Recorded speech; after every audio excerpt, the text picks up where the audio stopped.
Back at the Kingdome in Seattle, Washington, a crowd of around 60,000 expected here today. They can handle a crowd of 65,000. Bill Wilkerson's alongside. Bill, a quick impromptu version of what you think of the Kingdome. Very impressive, Dan, no question about it. The other impressive thing is the cost. At $67 million, that might sound like a lot of money, but I'm told this is the least expensive of all the dome stadiums in the country. This stadium has it all. They have the instant replay board. Everything is very visible. Great lines of sight for the fans. And, of course, they have the AstroTurf field as if they need it because it's under the dome, as you mentioned before. But the Kingdome is a very well-constructed, very cleverly constructed structure, and it didn't cost a bundle to build. And I think the people of Seattle really got a bargain in building the Kingdome here in Seattle. And, of course, we wish the Seahawks a long, successful tenure in the National Football League after today's opening game against the Cardinals. I'm Dan Kelly. Bill Wilkerson's alongside. The officials are gathered right around the 50-yard line just below us. The referee today will be Tom Bell. Bill Wilkerson, how about some other pregame information? Well, Jack Patera, coming in as the first coach of the Seattle Seahawks, has a couple of very tough jobs on his hand. Number one, he's still adjusting the roster. He's been allowed to keep more than the 43-man limit. He has 49 right now. That's because the two expansion franchises, Tampa Bay and Seattle, of course, are going to have problems trying to find a starting 22, 11 on offense and 11 on defense, and they're still searching. As a matter of fact, Jack Patera picked up quite a few people this week because he has some problems at running back. Andy Bolton and Bill Oles will start, and may play the full game because rookie Sherman Smith is on crutches. He has a fracture to the right leg. They picked up Hugh McInnes, Ralph Nelson, Don Testerman, Oliver Ross, and defensive end Jim White. They also picked up Bill Munson as a backup quarterback in a trade with Detroit, but he's not dressed this evening. So it appears that lefty Jim Zorn will be the man for the Seahawks, and he not only can throw the ball well, but he can run well in addition to that. The other problem that Jack Patera has is that he's playing St. Louis today. He has the Redskins next week, and in the fourth week of his season, he has Dallas. So he has something to say as far as this Eastern Division is concerned, but realistically, when you're playing St. Louis, Washington, and Dallas, you have problems on your hands. We'll be back and hear from Bill Wilkerson with the starting lineups and have the national anthem as the teams are being introduced. We'll be back for the opening kickoff in just a minute. Spiller and Vera for Jack in the Box Restaurant. Nice party, isn't it? Adequate. You got a lot of artists here. Are you an artist? Actually, I'm a neo-pseudo impressionist. My sister had that. What? What do you do? I'm with Jack in the Box. Oh, I thought you were alone. No, Jack in the Box is where I work. You're in toys. No, hamburgers, onion rings, tacos, that sort of thing. Oh, you mean Jack in the Box restaurant? You mean you heard of it? Oh, who hasn't? As an artist, I've admired its very special ambience. The fact that you actually order from a clown. How payacho. Payacho, he worked for us for about 2 weeks. True functionalism with those adorable storybook nuances, which actually And that's what makes Jack in the Box such a neat place to eat. Yes. Say, now that I've got you here, tell me, there's something I've always wanted to know. Yeah? What is it? How do you make the clown talk? Sorry, but like the sauce we put on some of our hamburgers, that's a secret. Secret sauce? How mysterious. By the way, what's your phone number? It's the same as your sauce. Bill Wilkerson, the Cardinals have been introduced. Terry Metcalf back in his hometown got a great ovation. Now, the Seahawks being introduced. Why did you bring us up to date on the starting lineup? They're introducing the Seattle Seahawks offensive unit. The coin toss has not been held, but we'll give you the Seahawks offense nonetheless. The wide receiver, the veteran from Minnesota, acquired in the veteran allocation, Sam McCullum. The left tackle, number 63, Nick Bebout. At left guard, number 67, Bob Pynchon. The center, number 53, Fred Hoagland. At right guard, number 65, John Damari. The right tackle, number 73, Norm Evans. At tight end, number 87, Ron Howard. The other wide receiver, number 88, Don Clune. The quarterback, number 10, the lefty, Jim Zorn. At running back, number 33, Andrew Bolton. And number 39, Bill Oles. The Cardinal offensive unit also introduced, only one change from the standard unit. J.B. Kane is replacing Jackie Smith at tight end because Jackie got his foot stepped on in the last preseason game against the Kansas City Chiefs. He could play, but instead J.B. Kane will start. So the Cardinal offense has number 85, Mel Gray at wide receiver, along with 84, Ike Harris. The tackles, number 60, Roger Finney on the left side. Number 72, All-Pro Dan Dierdorf on the right side. The guards, number 64, Bob Young on the left side, and the right side guard, number 66, Conrad Dobler, the center, number 54, Tom Banks. And the backfield, at quarterback, number 17, Jim Hart, the running backs, Terry Metcalf and Jim Otis. I mentioned that Terry Metcalf returns to Seattle. He originally comes from Seattle, attended Franklin High School and Everett Community College before continuing his career at Long Beach State. And Cardinal head coach John Coryell is a Seattle native. While we're talking about things such as that, sorry to see that Joe Sullivan, Cardinal Director of Operations, is not on the trip with us. Joe is hospitalized back in St. Louis undergoing some tests. Good to hear, Joe, that everything's going well. Sorry you can't be here to see this opening game from the Kingdome in Seattle, Washington. Co-captains are out at center field for the coin toss, and in a moment we'll know who's going to be kicking off and who's going to be receiving in this football game. The referee, as I mentioned today, is Tommy Bell. The other officials, the umpire is Gordon Wells, the head linesman Ray Dodez, the line judge Gary Markbright, the back judge Tom Kelleher, and the field judge Ed Merrifield. The Cardinals will receive, so the offensive unit, as I mentioned, will go onto the field. The Seahawks defense has number 75, Dave Tipton at left end, the right end, number 77, Richard Harris. The left tackle, number 71, the number 1 draft choice from Notre Dame, Steve Niehaus. And the right tackle, number 74, Carl Barisic. And left linebacker, number 36, Ken Geddes. The middle linebacker, Ed Bradley, number 38. The right linebacker, number 32, Mike Curtis.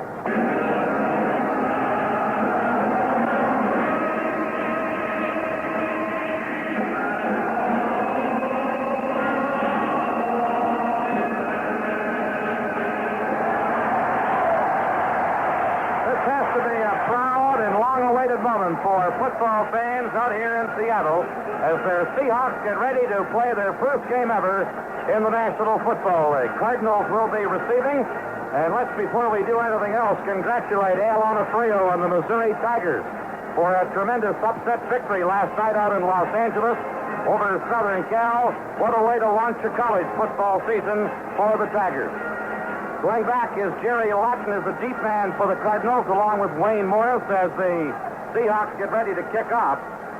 And it will be Don Bitterlich, number 3 draft choice of the Seahawks out of Temple University, who does their field goal kicking duties as the referee Tommy Bell gets set to start this football game.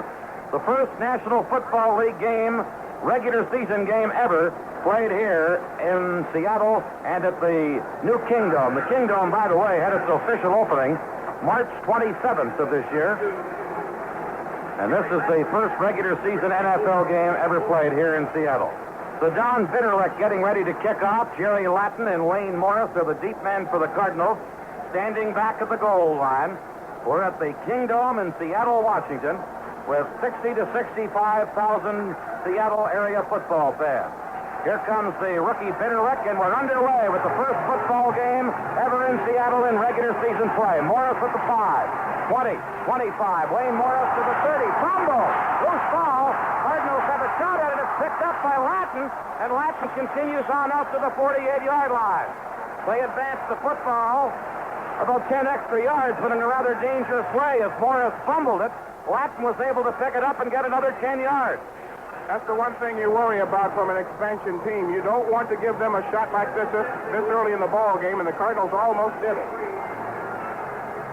So the Cardinals, 1st and 10 at their own 43-yard line. Mel Gray, a wide receiver to the left. Ike Harris is a slot man to the left side. Metcalf and Otis, the running backs, behind Jim Hart. And on the first play, the handoff goes to Otis up the middle. Big hole, Otis across midfield and into the Seahawks 46-yard line. And Otis on the first play appears to have a first down.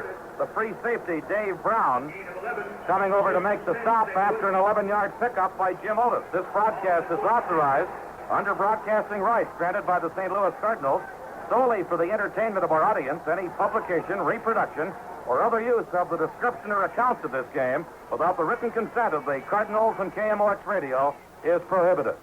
1st and 10, St. Louis at the Seahawks 46. Here's Otis again on a sweep to the right side, and they have him nailed back to the line of scrimmage for a little bit of a loss in the play, and it was the left side linebacker, Ken Geddes, who came over and got Otis, and there'll be a loss in the play. Ken Geddes, one of the many veterans used by Jack Patera, acquired in the veteran allocation from Los Angeles. They have a pretty much veteran unit on defense, as Jack Patera, a defensive whiz at Minnesota, is concentrating on putting together defense first before thinking about offense. Now the Cardinals have Steve Jones in the backfield. He comes in to replace Otis. A loss of a yard on that play. It's 2nd and 11, St. Louis, at the 47-yard line of the Seahawks. Gray to the left, Harris to the right. Here is Metcalf on a handoff from Hart. Picks his way up the middle. Inside the 40, gets the block and gets down to the 37-yard line.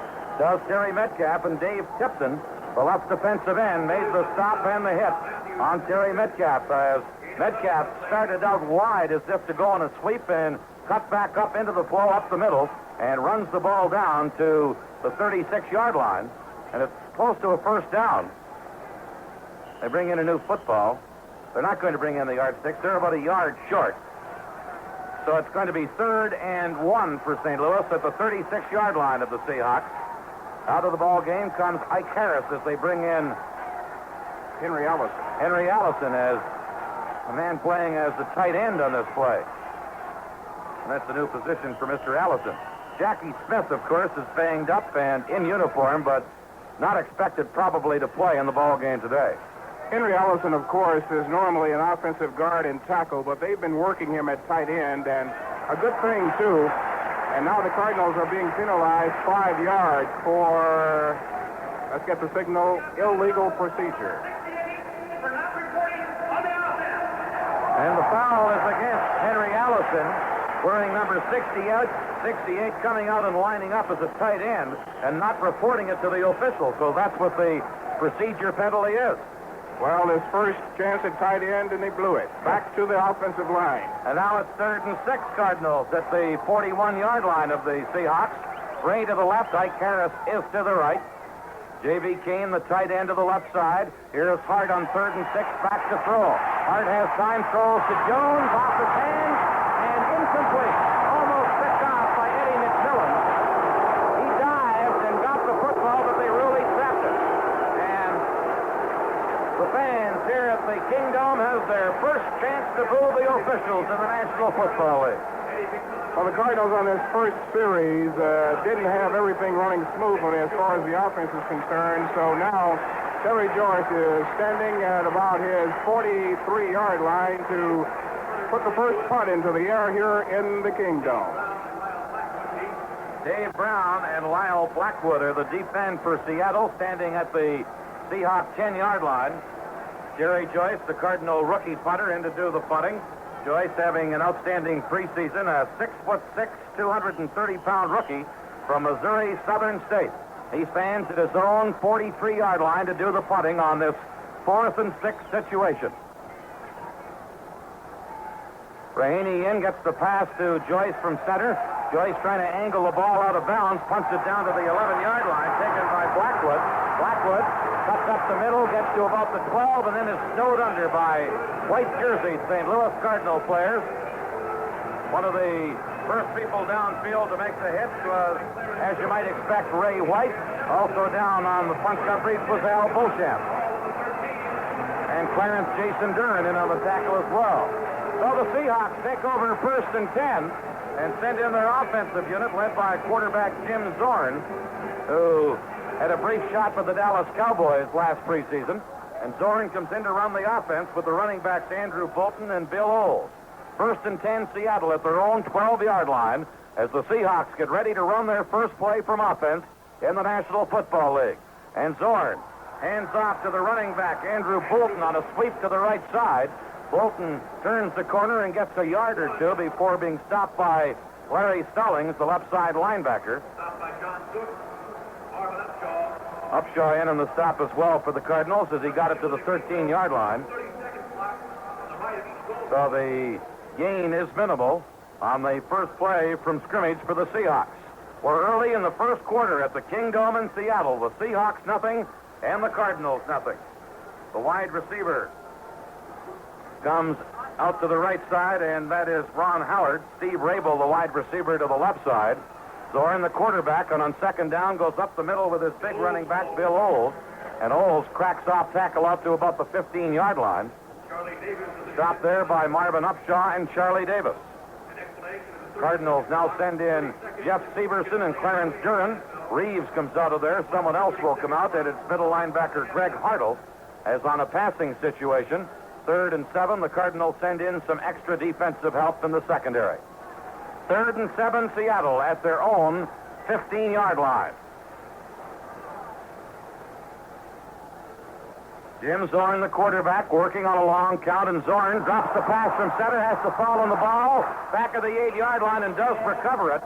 As the Cardinals came close to recovering the loose football, as Zorn, on the pass from the center, Fred Hoagland, had trouble handling it, and the Seahawks will be forced to punt from their end zone.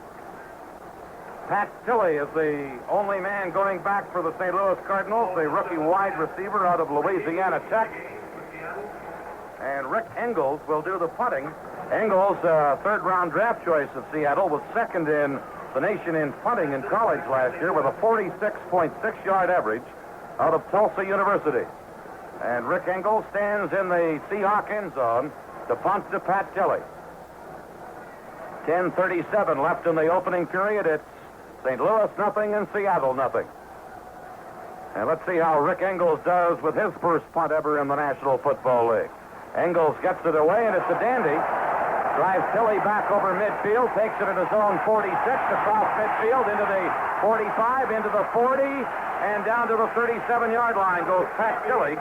Alvis Garvey on the Seahawks specialty unit comes down to make the stop after a fine return by Tilley. There's an official timeout, and the score, the Seahawks nothing, the Cardinals nothing. Well, after a fine 17-yard punt return by Pat Tilley, the Cardinals have excellent field position. They're at the Seattle 37-yard line as the offense comes in, and quarterback Jim Hart sends Mel Gray wide to the right side. Mike Harris is a slot man to the right side. J.V. Kane, the tight end, left. Otis and Metcalf for the setbacks, and behind Hart. Here's the handoff to Metcalf. Off tackle and a power play. Drives down to the 31-yard line to Terry Metcalf. And Carol Barisic and Dave Brown, coming up from free safety, make the stop after they run by Metcalf of about 7 yards. Setting the Seahawks secondary, they have Dave Brown, Al Matthews, Raleigh Woolsey, and Eddie McMillan. They have some experience back there, but they haven't been together that long, obviously, so they may have some problems. Cardinals 2nd and 3 at the Seahawks 31-yard line. As Hart has both the wide receivers right, hands off to Otis on a counter play. Otis barges his way inside the 30, down to the 28-yard line, and probably is short of the first down. Middle linebacker Ed Bradley makes the stop. Bill mentions the Seahawks secondary. The linebackers, Ed Bradley in the middle. Mike Curtis, the former Baltimore Colts, is the right side linebacker. Ken Geddes on the left side. Up front, the left defensive end is Dave Tipton. Steve Niehaus out of Notre Dame, the left tackle, the Seahawks #1 draft choice. Carol Barisic is the right tackle, and Richard Harris, late addition after being cut by the Bears, is the right defensive end. 3rd and 1 for the Cardinals at the Seahawks 28-yard line. Gray, the only wide receiver. The handoff to Otis. Otis off tackle. Breaks the tackle inside the 20. Has the first down, and Otis came close to breaking that one all the way. Caught from behind by Richard Harris, and Otis picks up a first down for the Cardinals. How many times have we seen that happen on short yardage? The defense stacks in there. That time, Otis went on an off-tackle slant and saw that he had daylight to the outside, so he went romping down the left sideline. He stopped and thought about cutting back inside, and that's when he turned right into Richard Harris. I think he might have scored had he stayed on the sideline. 1st and 10, St. Louis at the Seahawks 16-yard line. Gray to the right. Harris is the slot man right. Kane, the tight end, left. Here's Hart on the first down play. The pitch to Otis on a sweep. Otis hit at the 15, bounces off the tackle, fights his way down to the 12-yard line. Stopped there by the middle linebacker, Ed Bradley, and by Dave Tipton, the defensive end. So the pickup on the play was about 5 yards for Otis, and it's going to be 2nd and 5, St. Louis, down at the Seattle 11-yard line. Seahawks in preseason play were 1 and 5. Otis has carried the ball 5 times for 29 yards so far. Now the Cardinals with Gray as the wide receiver left. Harris in the slot to the left side. 2nd and 5, St. Louis. Handoff going to Metcalf. Hurdles a man and is thrown down at the 12-yard line. Steve Niehaus, the number 1 draft choice from Notre Dame, and Ed Bradley, the middle linebacker, stopping Metcalf, and Metcalf perhaps gets a yard and no more. Into the ball game comes Steve Jones to replace Jim Otis. So it's going to be third and still about 5 yards to go, so there is no gain on the play by Metcalf. The ball just at the Seattle 11-yard line. The Cardinals threatening here. 7:24 left in the opening quarter. Scoreless football game. Hart with Gray and Harris to the right side. Works from an I formation. Here's Hart on 3rd and 5, back to throw. Swings it out to Metcalf, complete at the 15. Metcalf gang tackled at the 12-yard line, and there's no gain on the play. Dave Brown, the free safety, came over and was the first one there, but got help from the outside from Rolly Woolsey. And there's no gain on the play as the Cardinals have the ball still at the 11-yard line. Well, of course, the Cardinal offense is no stranger to Jack Patera. He had to defense this offense when he was at Minnesota. It's just a question of having the personnel to stop St. Louis that he had at Minnesota. But if there is a way to work a defense together, Jack Patera will find it. So the Cardinals will go the field goal route. Roger Worley into hole for Jim Bakken. They'll put it down at the 18-yard line, so it will be a 28-yard attempt by Bakken to give the Cardinals the lead here in Seattle. Worley puts it down. Bakken puts it up. It is good. Bakken, a 28-yard field goal, and the Cardinals have scored the first points ever in a regular season National Football League here at the Kingdome in Seattle. There's an official timeout on the score. The St. Louis Cardinals 3, the Seattle Seahawks nothing. Anheuser-Busch, St. Louis. 8-yard field goal by Cardinals veteran field goal kicker Jim Bakken starts the season off. Bakken in his 15th season, and the Cardinals off to a 3-0 lead as Bakken now gets ready to kick off with the deep end for Seattle. Andy Bolton, Steve Largent, and Lyle Blackwood all standing back inside the Seahawks 10-yard line. We have 6:22 remaining here in the opening quarter. Cardinals leading it 3-0, and here comes Bakken with the Cardinals kickoff. Booms it high and long, taken by Bolton at the 6, to the 10, 15, 20. Bolton to the 25 and tripped up there on a good low tackle by Lee Nelson, the rookie cornerback on the Cardinal kickoff team, who came down and cut the feet from underneath Andy Bolton, and the Seahawks take over 1st and 10 with the ball at their own 25-yard line.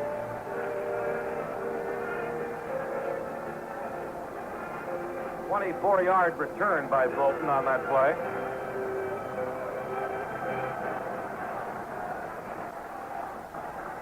First and 10 for the Seahawks at their own 25-yard line as the quarterback, Jim Zorn, drops back to throw. He's a left-handed passer, screens it out to the right side, and the intended receiver was Andrew Bolton. He had his back turned to the play, and the pass was overthrown anyway. And it goes as an incompleted forward pass as they tried the screen to the right side. The Seahawks, by the way, for those of you interested in such things, are attired in blue jerseys and have green and silver in their uniform as well. Silver pants, silver helmets, a little bit of green trim. 2nd and 10 for the Seahawks at their own 25-yard line as Jim Zorn works on a long count. The Seahawks trail in the football game 3-0. Here's an off-tackle play to Bill Olds, while the running back, who cracks outside the 30-yard line to the 31-yard line. Greg Hartle, the middle linebacker, in on the stop for the Cardinals, and the pickup on the play was about 6. Some final scores in: Cleveland 38, the Jets 17, Baltimore over New England 27-13, Cincinnati 17, Denver 7. In the fourth quarter, Washington 19, the Giants 17. At the half, Minnesota 33, New Orleans 3. In the third quarter, San Francisco 19, Green Bay 7. And the ball carrier on that last play, Bill Olds, is injured and is being assisted from the field. Well, the Seahawks certainly can't afford any more injuries. There's an official timeout in the score. The Cardinals 3, the Seahawks nothing.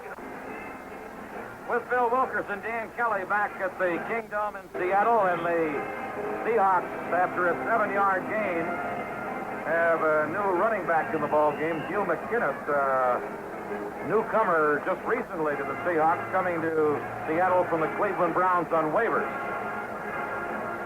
So it's 3rd and 4, or 3rd and, about 4 for the Seahawks at their own 31-yard line. And the quarterback, Zorn, hands out. Running back, Bolton, a big hole. Bolton Bolton picks up a first down before he's brought down by Mike Sensabaugh. But a Seahawks first down. And, Bill, why not set up that Cardinal defense? Jankowski and Zook are the ends. Davis and Upshaw are the tackles. The linebackers, Hartle, Arneson, and Stalling. In the secondary, Thompson, Worley, Reeves, and Sensabaugh. Now Sam McCullum comes out to the left as a wide receiver. Steve Largent is wide to the right. Jim Zorn, the quarterback, with Bolton and McInnes as the running backs on the first down play. And Zorn, the left-handed passer, back to throw, complete to McCullum across midfield and pushed out of bounds by Worley at the 48-yard line. And a gain of about 9 on the play. Let's pause 15 seconds for station identification. This is the Cardinals Football Network. M.B. Thomas, direct factory dealers for Winnebago, El Dorado, and Playmore. Midwest's oldest and largest RV dealer. M.B. Thomas RV Sales, 275 Lee May Ferry Road, St. Louis, Missouri. KMOX FM in St. Louis. Second and 1 for the Seahawks at the Cardinal 49-yard line as Zorn works out of an I formation. Faking, going to throw on the play and throws down at the 34-yard line of the St. Louis Cardinals. Stallings came back to make the tackle along with strong safety Ken Reed. But Steve Largent hauls in the pass and picks up a first down for the Seahawks down to the Cardinal 30-yard line. Steve Largent, 5'11", 184-pound rookie out of Tulsa.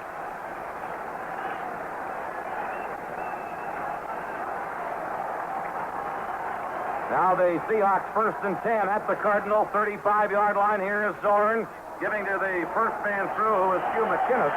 McInnes gets down to about the 33-yard line and is stopped there by Ron Jankowski. Number 78 just getting to his feet after making the stop, and the pickup on the play was about 2 yards for McInnes. McInnes has only been in camp a few days, Bill.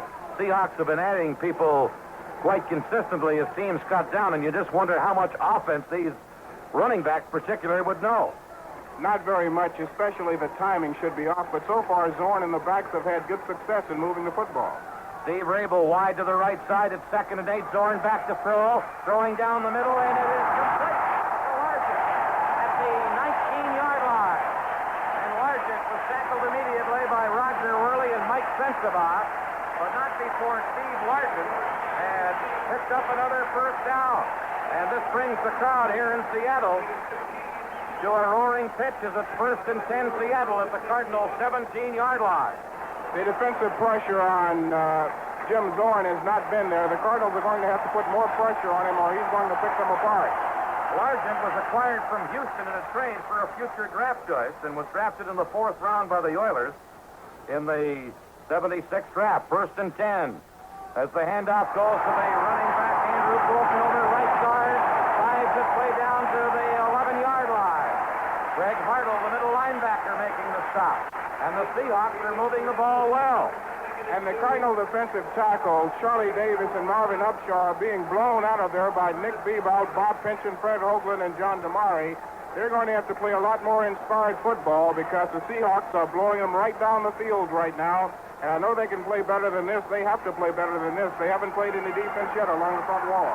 The pickup by Bolton was 7. It's 2nd and 3 for Seattle at the Cardinals' 10-yard line. Cardinals leading 3-0. Here's Zorn. Hands off to Bolton again. He stops at the 8 this time as he was tripped up from behind by Marvin Upshaw. And Bolton gets it down to the 8-yard line, a gain of 2, and it's going to be 3rd and 1 for Seattle at the Cardinal 8-yard line. Cardinals leading 3-0. We have 2:06 left here in the first quarter. We're at the Kingdome in Seattle, Washington. First National Football League regular season game ever played here. Split backfield for Zorn and the Seahawks on 3rd and 1. Works on the long count. Handoff going to the second man through, who is McInnes, and McInnes is stopped short right at the 10-yard line. Greg Hartle, the middle linebacker, reacting well, drifting over and making the stop.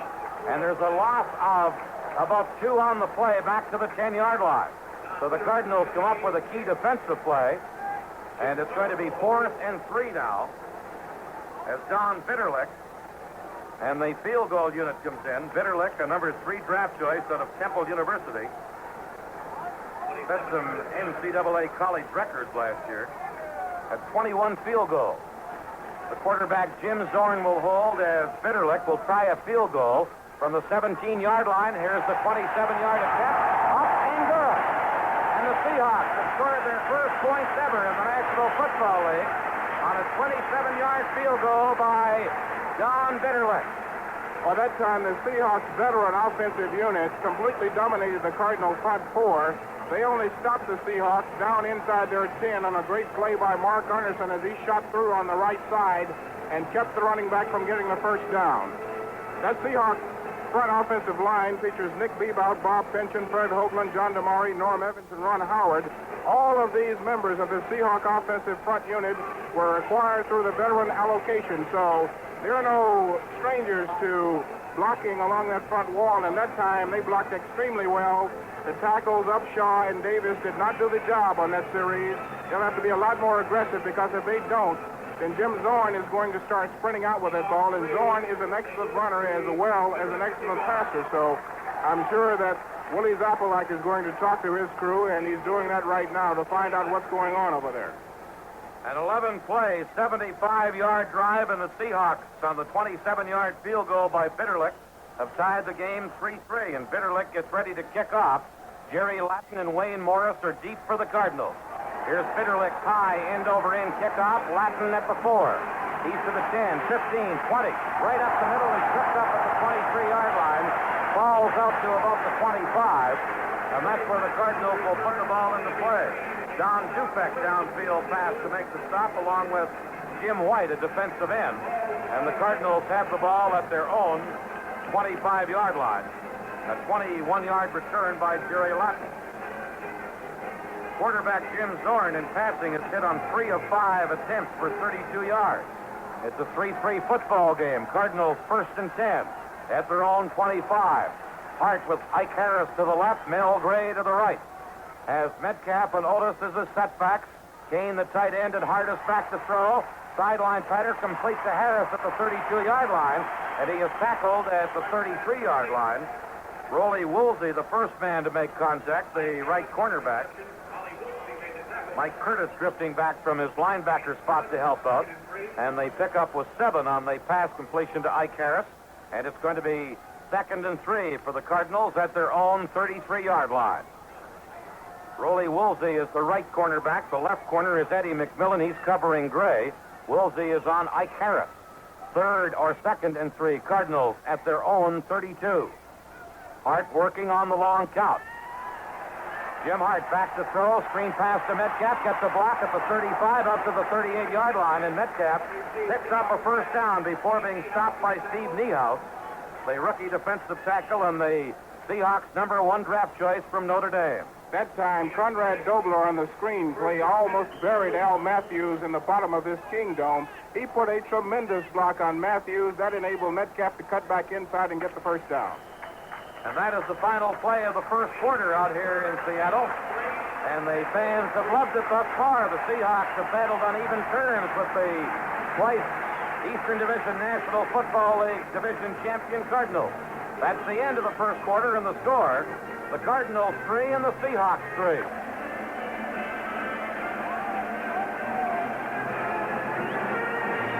With Bill Wilkerson, Dan Kelly back at the Kingdome in Seattle. The Cardinals 3, the Seahawks 3, and the Cardinals have a first down at their own 39-yard line as quarterback Jim Hart comes back in to run the offense. Hart, 6'1", a 210-pounder, now 32 years of age, in his 11th season out of Southern Illinois, where he used to be a teammate of Bill Wilkerson, although he never brags about it. I never brag about it because I made Jim the scrambler he is today, playing offensive tackle. Hart, by the way, has passed for 2,000 yards in each of his last 3 seasons. Has had an outstanding preseason this year. 1st and 10 Cardinals at their own 39-yard line. Gray to the right. Ike Harris is to the left. Here's Hart on a drop play to Metcalf. Big hole. Metcalf across midfield. Breaks inside the Seahawks 40. Down inside the 30. Dodges his way down to the 25-yard line before being stopped by Mike Curtis, who chased the fleet Cardinal halfback Terry Metcalf all the way to the 25-yard line. That's what happens when Jim Hart is clicking with the passes, as he has been in this series. The defensive linemen come flying in there, the linebackers drop into their zone, and suddenly up pops Metcalf, and when he gets into that secondary, you've got trouble, and that's what the Seahawks had that time. A 36-yard romp by Terry Metcalf with a Cardinal first down at the Seattle 25. Gray to the left, Ike Harris to the right. Tight end is J.B. Kane to the left side. The backs are strong right behind Hart. Hand off to Otis. Big hole inside the 20 down to the 15 to the 13-yard line. Goes Ohio State's Jim Otis. And he was stopped in the play by Al Matthews, the strong safety, as Otis had a head of steam going and barged down to the 13-yard line. And another Cardinal first down, and the Cardinal player is down on the field and injured. It looks like Terry Metcalf, as the Cardinal training staff goes out to the field. Terry bending over on his knees. It's kind of hard to tell whether he was hit trying to block. Now he is up on his knees now, and apparently he got dinged pretty badly as they take his helmet off. On that play, they went right off the right side. It looked like a trap block between the center, Tom Banks, and the right guard, Conrad Dobler, because it appears as though Banks stepped behind Dobler to kick out the tackle on that side. Jim Hart wheeled around, headed inside to Otis. He had plenty of running room, and when Otis gets moving, the milkshake can really rack up those yards. Now Terry Metcalf comes to the sideline. He's running to the sideline, so apparently he just got momentarily dinged, and he's apparently okay. Metcalf received a great ovation from his hometown fans out here in Seattle when introduced at the start of the game. Very evenly played opening quarter. Each team had a total offense of 61 yards. And it's a 3-3 football game. First and 10 Cardinals at the Seattle 13.5-yard line. Gray is to the left side. Now Harris moves out as a slot man left. First and 10 Cardinals at the Seattle 14. And the handoff goes to Otis. Off tackle. Bangs down to about the 11-yard line. It is thrown back there. Steve Niehaus, the first man to make contact with Otis. And the pickup was about 3 for Jim Otis. Metcalf came out of there, and Steve Jones is into the game as the running back for the Cardinals. Cardinals offensive line, one of the best in football. Tom Banks at center. Bob Young and Conrad Dobler the guards. Dan Deerdorf and Roger Finney the tackles. J.B. Kane starting at tight end today in place of the injured Jackie Smith. Second and 7 Cardinals at the Seattle 11-yard line. Hart working out of an I formation, drops back to throw. Jim Hart throwing into the end zone to Ike Harris, touchdown. Harris took it at the 2 and loped into the end zone for his first TD of the season, and Jim Hart's first touchdown pass of the regular season. That time, Jimmy Hart was getting pressure from both sides. As he looked down the middle of the field, Ike Harris coming across on the post pattern. He reached up. He jumped a couple of feet off the ground, a fingertip catch into the end zone, touchdown Cardinals. So the Cardinals are on the board with the pass to the lanky wide receiver, Ike Harris, who took it around the 3 and went into the end zone. Here's Bakken with the extra point attempt. Bakken puts it up, and it's good. And the Cardinals have taken the lead out here in Seattle over the Seahawks. There's an official timeout, and the score, St. Louis 10, Seattle 3. Well, a touchdown pass from Jim Hart to Isaiah Ike Harris Jr. from Iowa State, and for Ike Harris, his first touchdown pass in regular season National Football League play. The extra point by Bakken, and the Cardinals lead at 10-3 as Bakken and the Cardinals get ready to kick off. Deep men are Steve Largent, Andy Bolton, and Lyle Blackwood. Here is the kick taken at the 5-yard line by Largent. Largent to the 20, to the 25, out to the 28-yard line. Good return by Largent down the far sideline. Got it back to the 28-yard line, and Steve Niels was down to make the stop, and Seattle will be first and 10 from their own 29. We haven't seen Jim Zorn, the lefty quarterback, run yet, but he's very nifty in faking to his back going into the line, and I wouldn't be surprised to see him take out around either end. He's a very nifty runner. Largent on that return. He's got a couple of fine passes. That was a 23-yard return. First and 10, Seattle at their own 29. Here's Zorn dropping back to pass. Has time, completes it. Downfield to the tight end, Ron Howard. And Howard is stopped at the 45-yard line. And was stopped on the play by Mike Sensabaugh. Howard going up and taking the pass from the quarterback, Jim Zorn. And the tight end, Ron Howard, latches onto a pass and gives the Seahawks the first down. Howard, 6'4", a third-year man out of Seattle University. First and 10 Seahawks at their own 46-yard line. That was a 17-yard gain. Zorn with McCullum wide to the left side. Out wide to the right is Don Clune. The handoff going up the middle to Andrew Bolton. Bolton going over left guard, gets out to about the 48-yard line. And Greg Hartle, the middle linebacker, who's been in on a lot of tackles thus far today, makes the stop. The gain was 4. It will be 2nd and 6, Seattle. We're in the second quarter. 11:55 remaining in the second quarter. Cardinals leading Seattle 10-3. Steve Rabel, the rookie wide receiver, is out to the left side. Don Clune is wide to the right. Here is Zorn. Works on a counter play. Hartle bounces off the ball carrier, Andrew Bolton. Bolton had a big hole, and Hartle came over and closed it fast, but not before Bolton had moved into the 48-yard line. Stallings in on the tackle as well. So was Charlie Davis. And the pickup was about 3. It's going to be 3rd and 2 for the Seahawks in at the Cardinal 46-yard line. Greg Hartle moved in very well to close that hole because Bolton was going a mile a minute, but Greg met him head on and stopped him. Now the wide receiver is Largent. He's a wing to the right side. Bolton and McInnes are the running backs. 3rd and 2, Seattle at the Cardinal 46. Handoff going to Bolton, and he goes nowhere. Piled up by the Cardinal front 4, backed up by strong safety Kenny Reeves. Jankowski was the man who made the first hit on the play, and there is no gain. And the Seahawks will come up with 4th and 2 and send in the rookie punter Rick Engels as another rookie, Pat Tilley, drops back for the Cardinals. Tilley out of Louisiana Tech, 5'10", 175 pounds.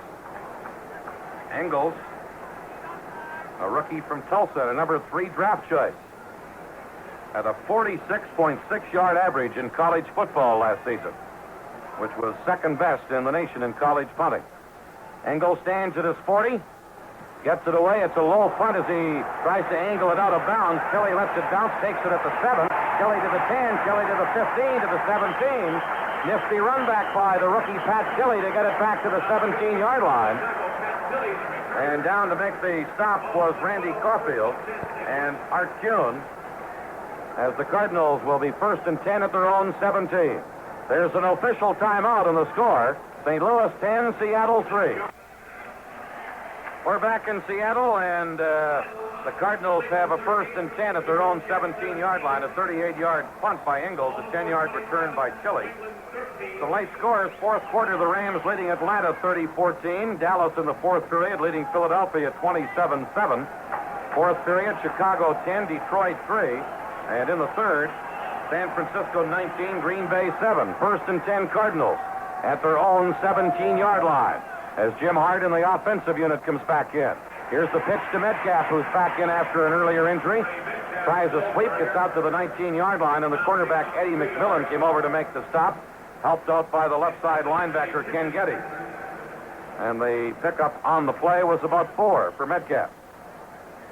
Terry had gotten hit late in the first quarter, but he's okay now, and he ran very well on that play, although the Seahawks closed it down very well as he tried to sweep his right end. 2nd and 6 for the Cardinals at their own 21-yard line. Gray to the left side. Ike Harris wide right. Split backfield in behind. Veteran quarterback Jim Hart. Here's the handoff to Otis. The big hole. Otis outside the 30. Up to the far sideline across the 40 and chased out of bounds at the 39-yard line, and a penalty marker down.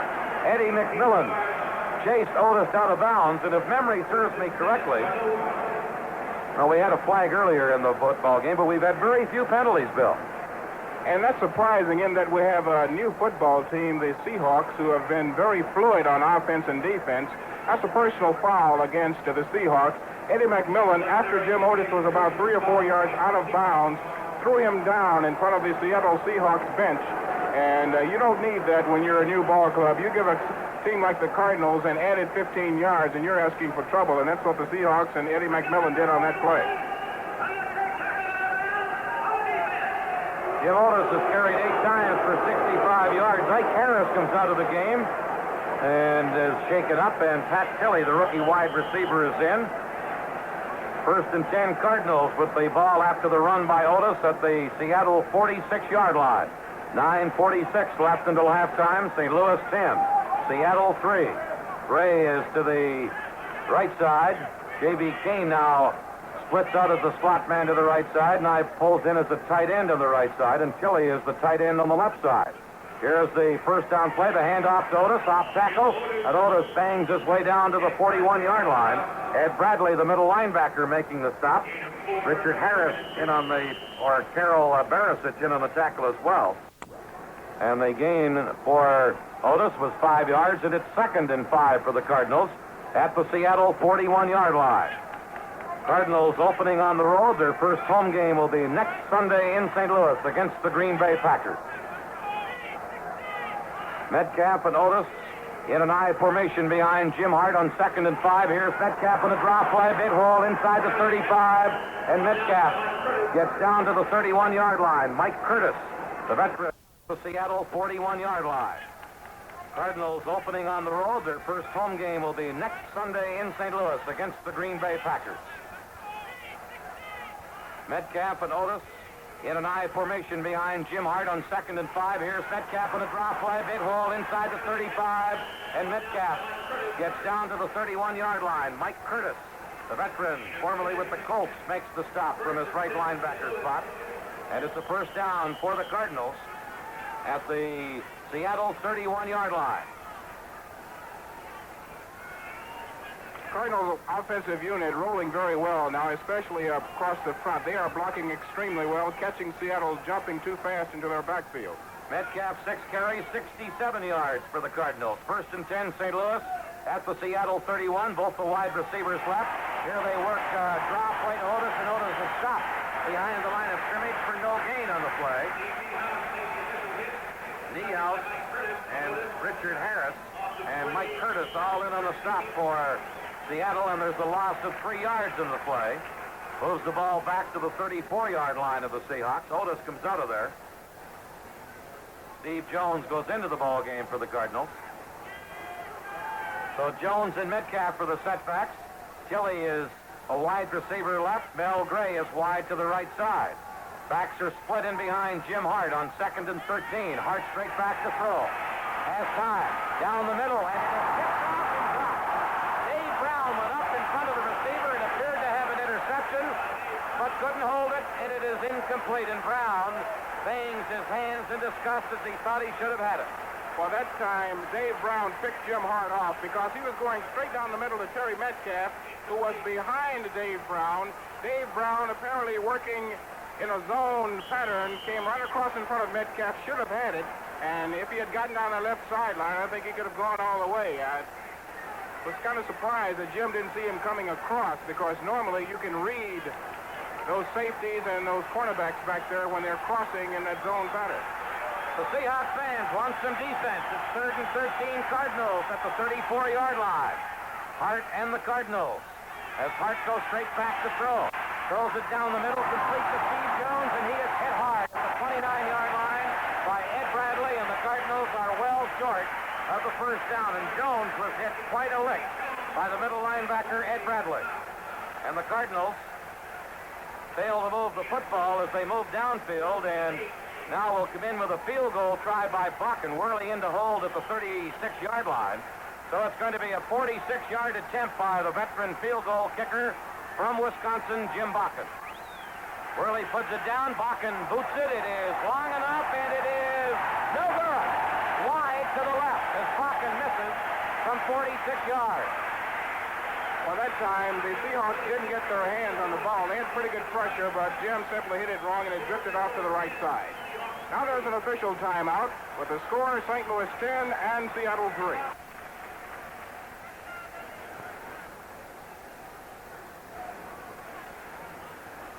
Just announcing some final scores. Cincinnati defeated Denver 17-7. Seahawks 1st and 10 after the 46-yard missed field goal by the Cardinals, and Zorn and the Seahawk offense back into the game at their own 29-yard line, and Zorn in the first down play back to throw, throwing and completing it to the tight end, Ron Howard, out to the 37-yard line. Howard tackled by Greg Hartle and Mike Sensabaugh along with Mark Arneson. But Howard goes up in the air and gets the ball out to the 38-yard line, and it's going to be 2nd and 1 for Seattle. Tell you the truth, Bill, I've been very surprised by the Seahawks play thus far. Well, Jim Zorn is passing off pass play action, which is freezing the front four, and that gives him more time. They're not getting the rush on him. Sam McCullum is the wide receiver to the left side. Out wide to the right is Don Clune. 2nd and 1, and they go with an off-tackle shot to Hugh McInnes, and McInnes has stopped cold. No gain on the play. Marvin Upshaw, one of the people there, along with John Zook in on the play. And there is no gain, and it's going to be 3rd and 1 for the Seahawks. Or there appeared to be no gain in the play. Let's see where they're marking that ball down, and they're going to bring the yardsticks out. Jack Patera, the 42-year-old head coach of the Seahawks, looks on from the opposite side of the field. It is the first down for Seattle. Well, sometimes if you don't run for the yardage, you can get it on the way they mark the ball. That's exactly right, because where he was stopped, I agree with you. I thought that Marvin Upshaw met him right at the line and threw him back. But the marking of the ball is all important, and they marked it for a first down.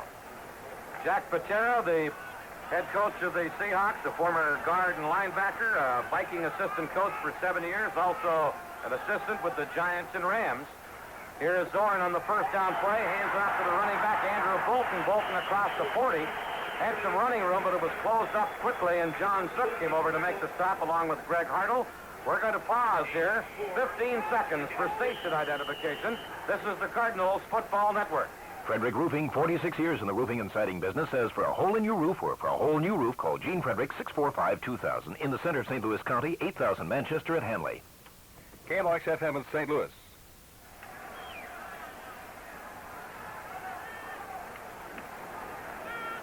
Second and 6 for Seattle. Zorn is back to throw. The pass batted away by Mark Arneson as it left Zorn's hand. Arneson firing in from that right side linebacker spot was on top of the passer, and as the left-handed quarterback Zorn went to throw, Arneson got a hand on it and batted it down before it ever had a chance to cross the line of scrimmage. Andrew Bolton, the leading rusher thus far in the game for the Seahawks, 8 carries, 33 yards. Bolton, a hard runner and a quick burst of speed, 6'1", a 205-pound rookie out of Fisk. Sam McCullum wide to the left side. Clune is wide to the right. It is 3rd and 6 as Zorn again is back to throw. Rushes on, throws, completed down the middle at the 46-yard line to Steve Largent, the rookie, and Largent was tackled immediately on the play by Mark Arneson, and they're short of the first down. And the Seahawks on 4th and 3 will be forced to punt. Gary Hammond drops back this time for the Cardinals. We have 4 minutes and 57 seconds left until halftime. St. Louis Cardinals 10, Seattle 3. In to do the punting is Rick Engel out of Tulsa University, a rookie punter. Stands at the Seattle 32-yard line. Now drops back to about the 31 to take the pass from center.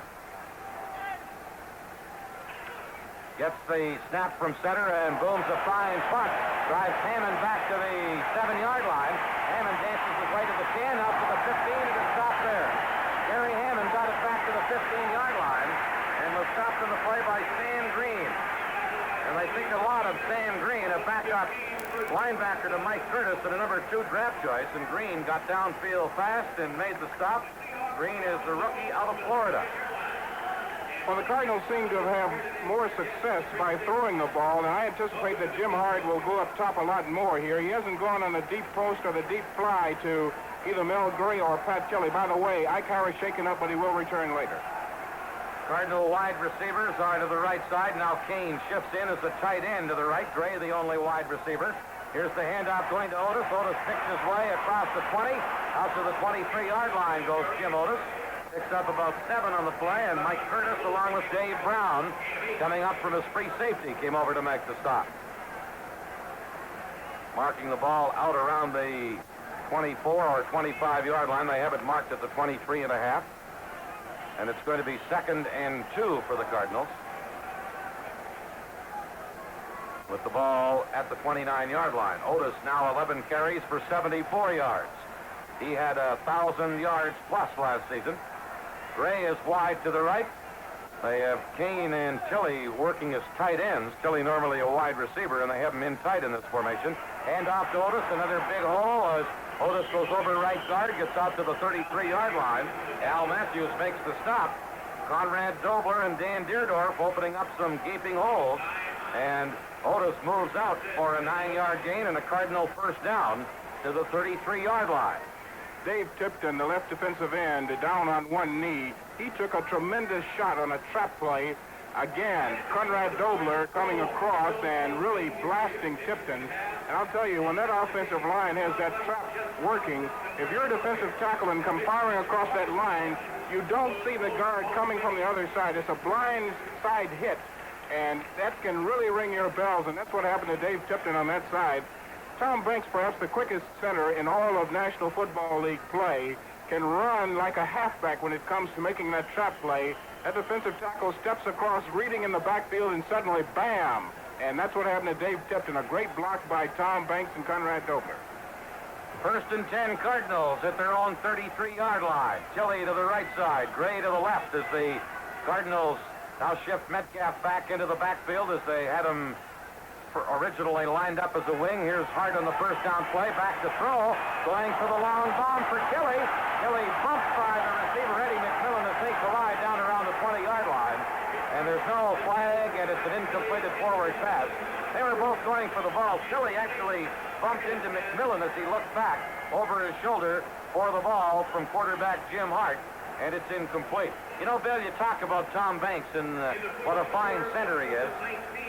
Banks, of course, is an interesting young man, and you see him before a football game such as today. He's as loose as a goose. He's joking, talking, coming up with all kinds of funny remarks, but once that ball game starts, boy, is he business. Don't blow a whistle around him while you're talking to him, or he might lay you out in about 2 minutes flat.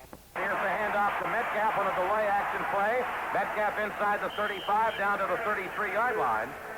And Mel Gray right down beside him trying to block someone up. The tackle was made by Richard Harris, the right defensive end, but not before Terry Metcalf had moved the ball down to the 33-yard line and picked up about 6 yards on the play. So it's going to be 3rd and 4 for St. Louis down at the Seattle 33-yard line.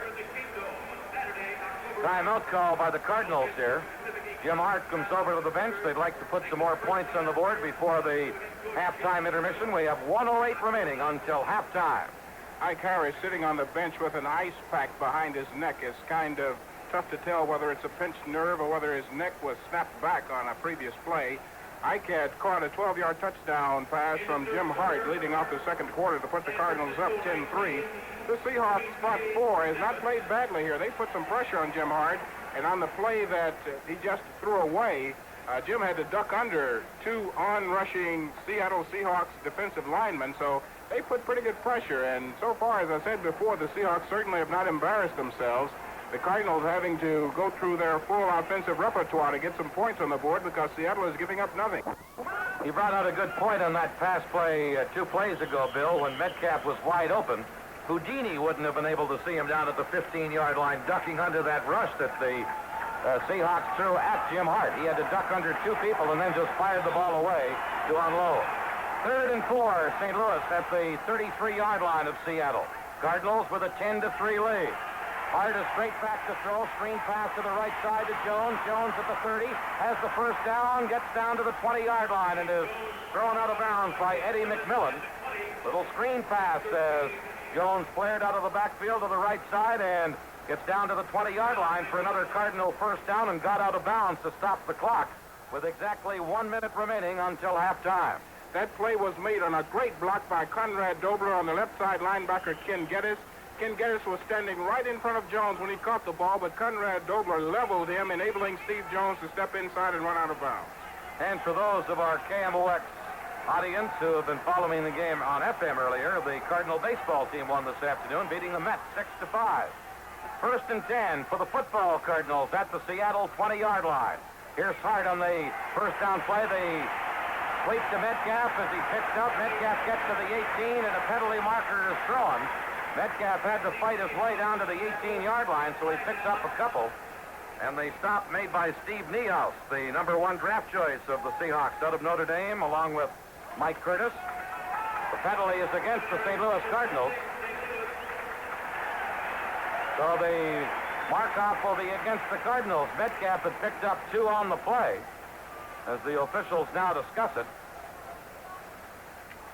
Oh, was it a holding penalty, Bill?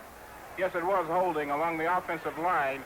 He threw the flag away from the play. The play was coming around the left side, and he threw the flag on the right side, so after the play was in progress, somebody was holding. Conrad Dobler. So Dobler is the man called with the holding infraction, and the Cardinals now will have first down over again, and now 20 yards to go at the Seattle 30-yard line. We have 54 seconds left until halftime. Cardinals have 2 timeouts remaining. They lead the football game 10-3 over the Seattle Seahawks.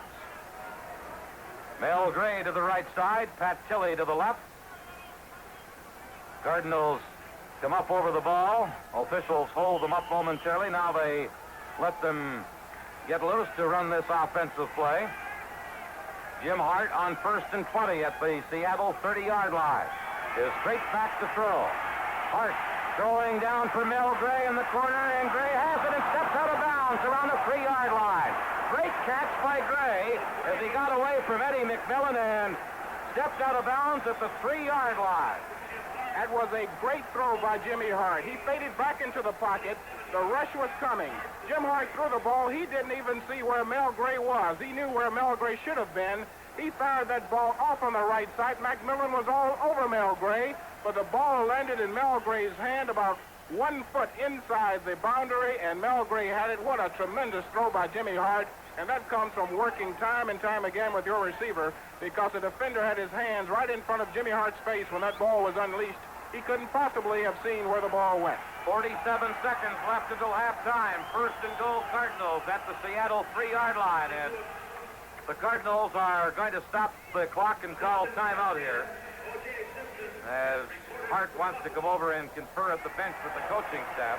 They had the clock stopped when Gray got out of bounds, but obviously there was some mix-up as to what they wanted to run.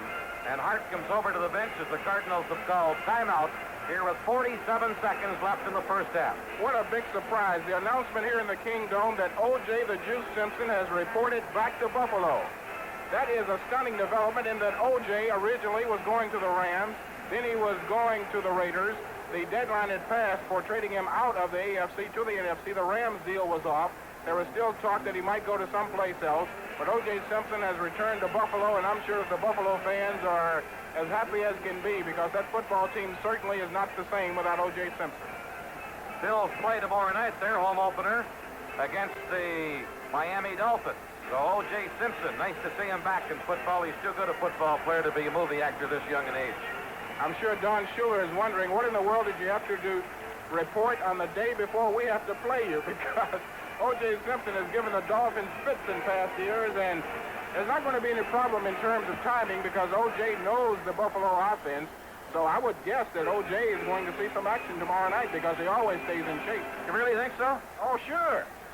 I'll bet you a steak dinner. All right, you're on. I'll bet you a steak dinner that O.J. plays tomorrow night. He may be in uniform, but I doubt if he'll play. Hasn't had a workout. He's just joined them today. Doesn't need it.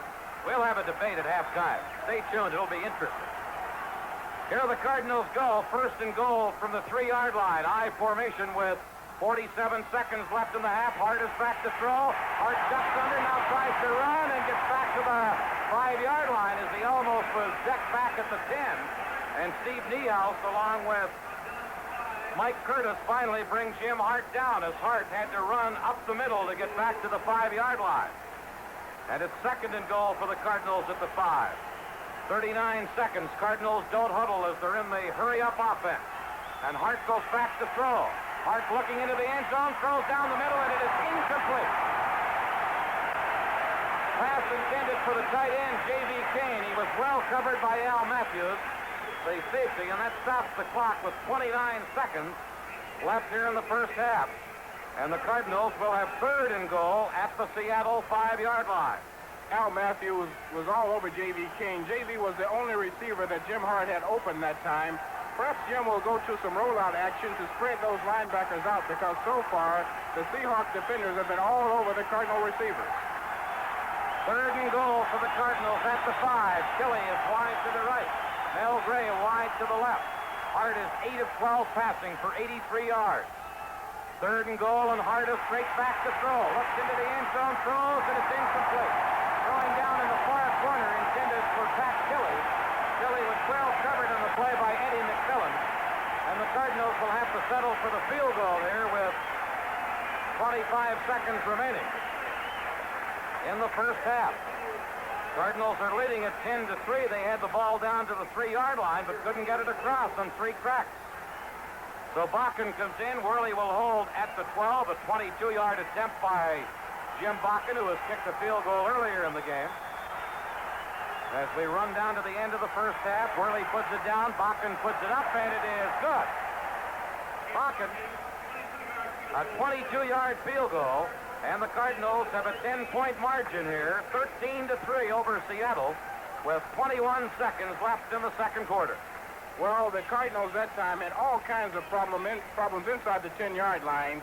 Jim Hart was consistently under a heavy rush as linebackers were jumping over their defensive linemen trying to get in on Hart. But more importantly, they were double covering Mel Gray on one side and double covering Pat Tilley on the other side. And then the strong safety was coming up to cover J.B. Kane with the middle linebacker dropping back. So Jim Hart really didn't have any targets. That was a great series of defensive plays by the Seattle Seahawks.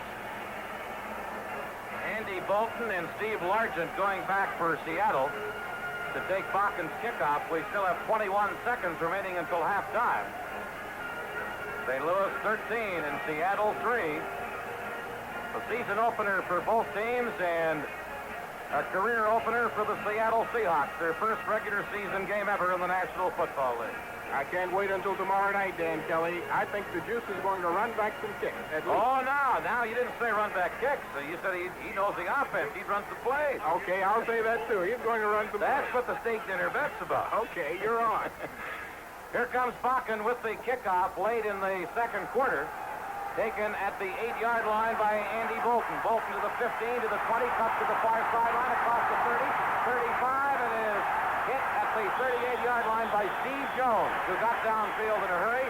Steve Niels was down to help him. And the Seahawks played here with 12 seconds left in the second quarter. Will have a first down at the 38-yard line. Well, they have to watch Jim Zorn now. The lefty can really fire that football, and Sam McCullum and Rabel and the other wide receivers can really run, so the Cardinal secondary will have to be loose now. Don Clune is wide to the right. Sam McCullum wide to the left side. Here is the first down play with a handoff going to Hugh McInnes. McInnes gets to the 40, out to about the 41-yard line. And John Zook makes the stop. Cardinals in the first half as the seconds run down have had a total offense of 269 yards, 186 running, 83 passing. And it's a 13-3 lead the Cardinals have here.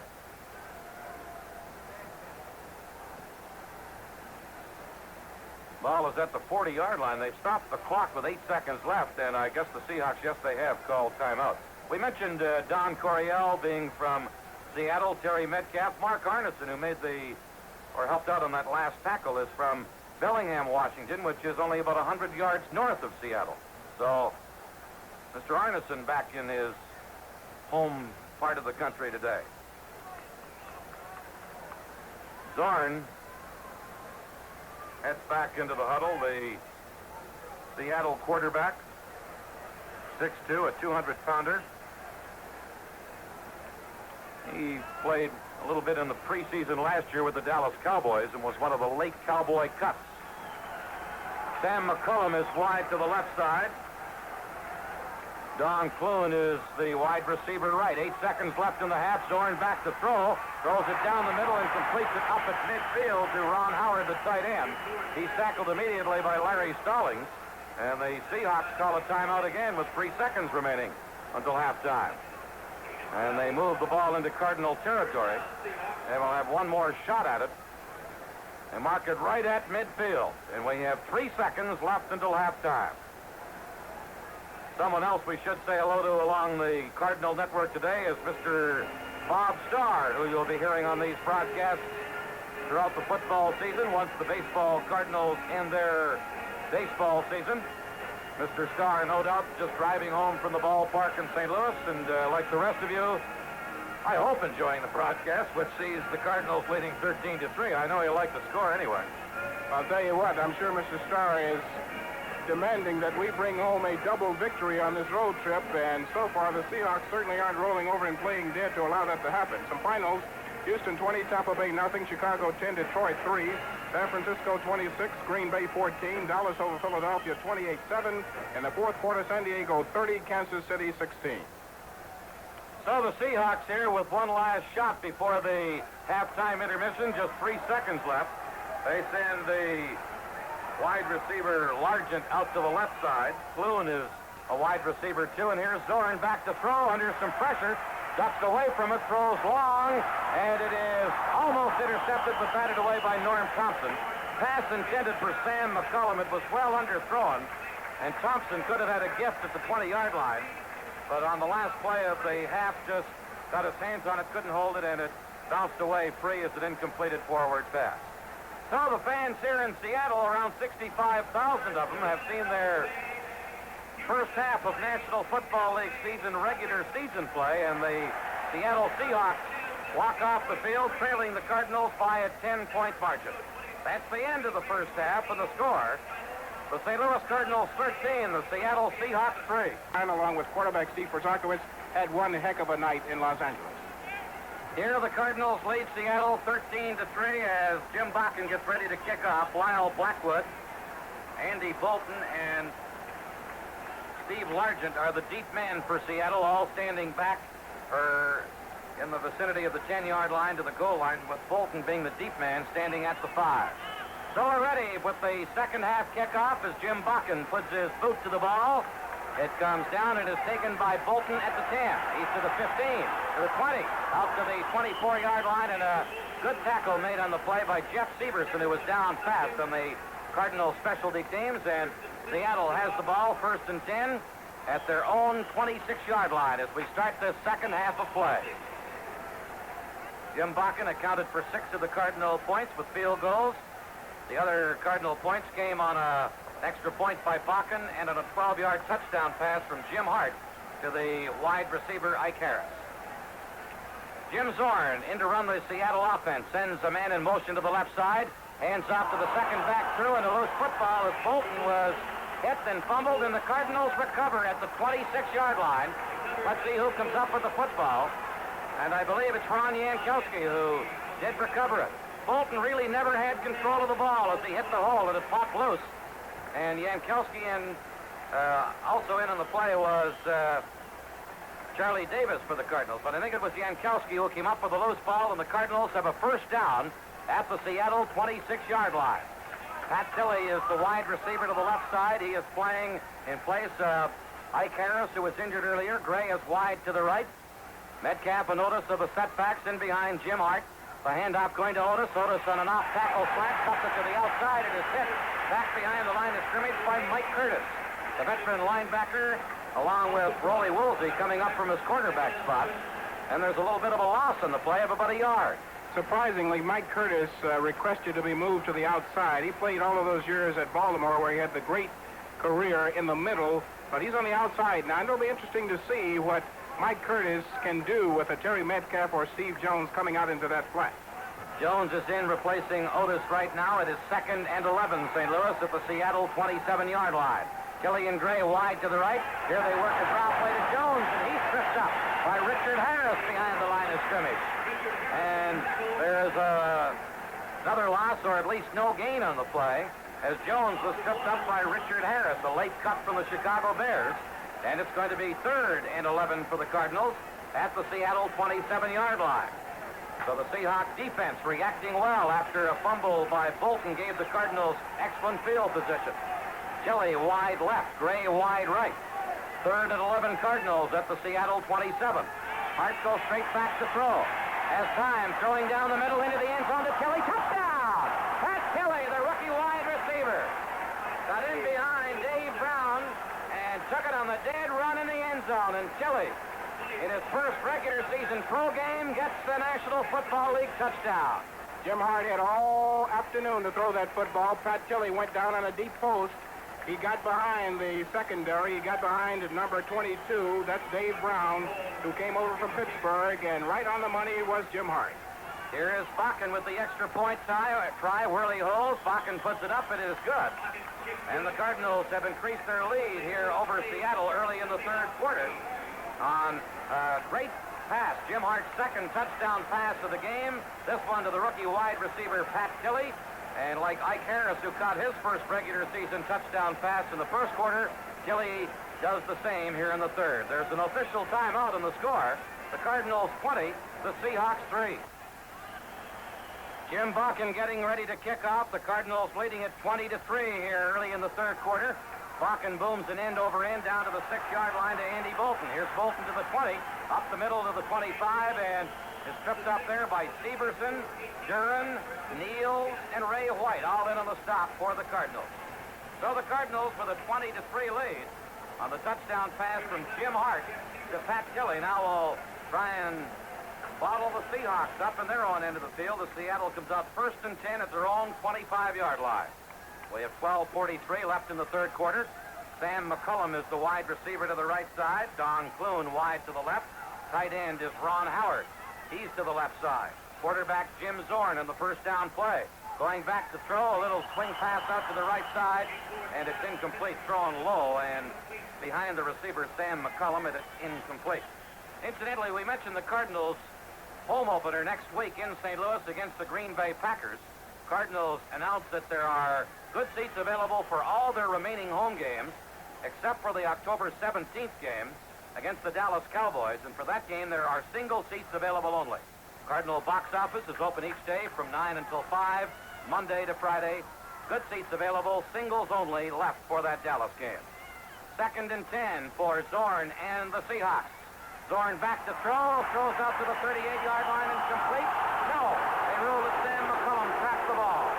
McCullum fell as he made the catch, and they rule it as an incompleted forward pass and rule that the ball was trapped by Sam McCullum.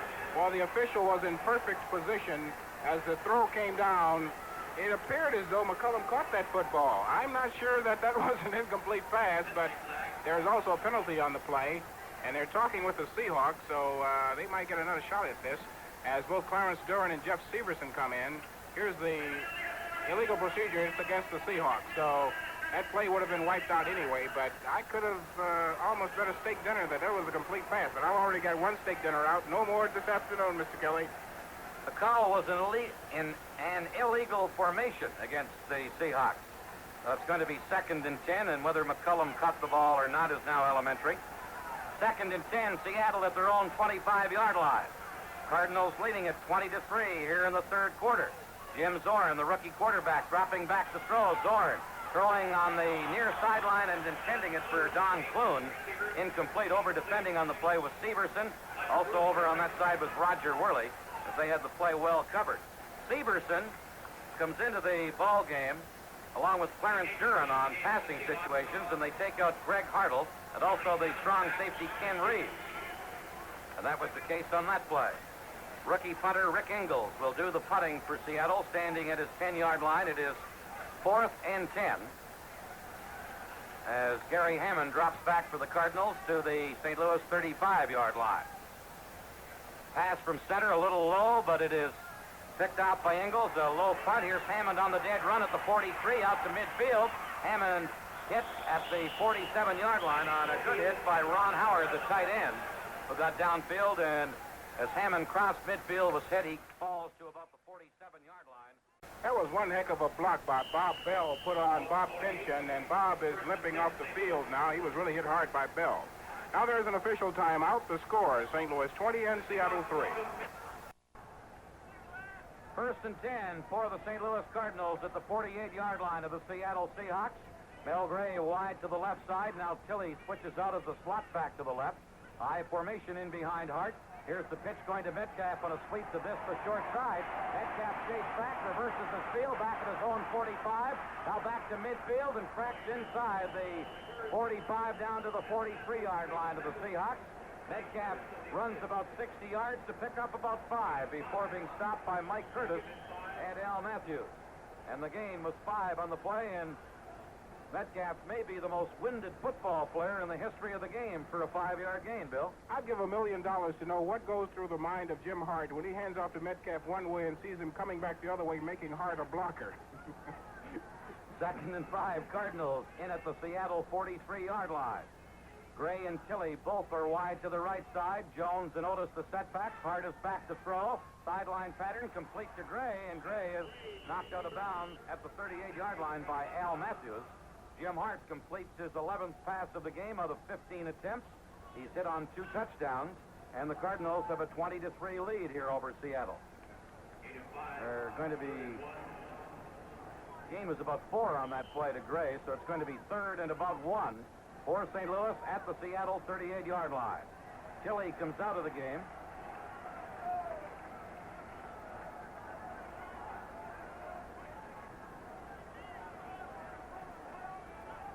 Gray is the only wide receiver. He is out to the left side. It is 3rd and about a half yard for the Cardinals at the Seattle 38. Hand off to Otis. He hurdles over. Penalty flags fly, and Otis gets down to about the 37-yard line. Stopped by the whole front side of the Seahawks defense, and the penalty is against the Cardinals. Just looking on that last play, when they took out Tilley, they sent in Tom Brahaney as the extra tight end. Jackie Smith is in uniform, but injured and hasn't played today. Cardinals were nailed on a penalty infraction earlier in the game when they sent in Henry Allison, and he didn't report to the official for the number change. This time it's an illegal motion penalty against the Cardinals. So it's going to be 3rd down and about 5.5 yards to go. The ball back at the 43-yard line of the Seahawks. Tilley back in the game, comes wide right. Gray is the receiver out to the left side. Kane is the tight end left. Steve Jones was a wing, now switches back into the backfield along with Wayne Morris. Here's Hart on the 3rd and 6th play. Back to throw. Throws down the middle, complete at the 40-yard line to Steve Jones, and he is really rattled by Ed Bradley right at the 40-yard line as he made the reception, and the Cardinals are short of the 1st down and will be forced to punt as they come up 4th and 3. Quite a hit by Ed Bradley on Steve Jones. Ed Bradley along with Dave Brown, the 2 veterans who came in the veteran allocation, and Bradley's a pretty good linebacker. The Seattle Seahawks have some good talent on defense. Cardinals rookie punter Terry Joyce into the game, stands at his own 45. Dave Brown and Lyle Blackwood, the deep men for Seattle, stand at the Seahawks 10-yard line. Joyce handles the pass from center, tries to angle the ball out of bounds, booms it high and into the end zone and through the end zone. He was aiming for the sideline, but kicked it a little bit too well, actually. And the ball will come out to the 20-yard line where Seattle will put it into play. 1st and 10. 10:32 remaining here in the 3rd quarter. St. Louis 20 and the Seattle Seahawks 3. Well, the complexion of the game has changed now. The Cardinals know the Seahawks are going to throw more, and in the last series of downs, that defense really came on strong with the rush. Don Clune, the wide receiver to the right side. Sam McCullum, the wide receiver left, as Jim Zorn calls the signals on 1st and 20. Seattle at their own 20. Zorn throwing out to the far sideline for Clune. He makes the catch. It is wrestled out of bounds at the 25-yard line. Norm Thompson over there, so is Kenny Reeves. And the pickup on the play is 5 yards. Clune, the wide receiver, 6'3", 195 pounds. Third-year man out of Pennsylvania, formerly played for the Giants. Over the ball at center is Fred Hoagland. Wide receiver is McCullum. Out to the right side with Steve Largent in the game as a wing to the right. 2nd down play, they go with Bolton. Off tackle. Bolton gets to the 27, to the 28, and is gained tackle there by 3 or 4 Cardinals. Ron Yankowski in the play, so was Charlie Davis. And it's going to be 3rd and 1. Greg Hartle was in on that stop as well for St. Louis. Dan, you mentioned Don McClune. They think so much of him until they traded Ahmad Rashad, who, coming into this season, was expected to be the Seahawks' primary receiver. Don Clune, rather, not McClune. Yeah, I was looking at my spotting boards here. 3rd and 1 for the Cardinals at their own 29-yard, for the Seahawks at their own 29-yard line. I formation as Zorn, the quarterback, rolls to his right, being chased by Reeves, gets the block and falls across the 30 to the 32-yard line. Good key block by John Demery on Ken Reeves to shake Zorn loose for the first down. Reeves had the play spelled out as Zorn on 3rd and 1 tried to cross up the Cardinals by calling a rollout play and rolled to his right and picks up the first down. Zorn, an excellent runner, as I mentioned before. That's the first time he's actually run the ball from a set play, but he can run it and he will run it, but I'm sure Jack Patera is not that excited about his number one quarterback running that much because the mortality rate on quarterbacks last year was astronomical. They've picked up Bill Munson in the last week or so, but he isn't in uniform today. The backup man is Neil Graff. Here is the quarterback, Zorn, on 1st and 10. Back to throw. Throwing for Clune. One hand on it, but couldn't hold it. Incomplete. Reeves over defending on the play. Arneson had drifted back. So was Sensabaugh in the area. Pass was intended for Clune, who got one hand on it, but couldn't hold it. Seahawks have another quarterback in the person of Steve Meyer, who was their number 4 draft choice. Some other scores. Washington defeated the Giants 19-17. Minnesota 40, New Orleans 9. The Rams 30, Atlanta 14, and at halftime, Oakland 7 and Pittsburgh 7. 2nd and 10 for Seattle at their own 32-yard line. Here is Rod Zorn, the left-handed passer, throwing to Clune, had one hand on it and then was hit by Worley and couldn't hold on. Good hit by Worley to shake it loose from Don Clune, as Jim Zorn, the left-handed rookie passer, almost clicked to Clune. That's very good, Mr. Kelly. He clicked to Clune. Wasn't even intentional. That time, Clune was falling down with the ball still on his fingertips, and he juggled it 3 times with Worley still on his back before it finally dropped 3. Seahawks have called a timeout here. Don Testerman is into the game now for Seattle as a running back, a rookie out of Clemson. There's an official timeout, and the score, with 8:20 left in the 3rd quarter, the Cardinals 20, the Seahawks 3.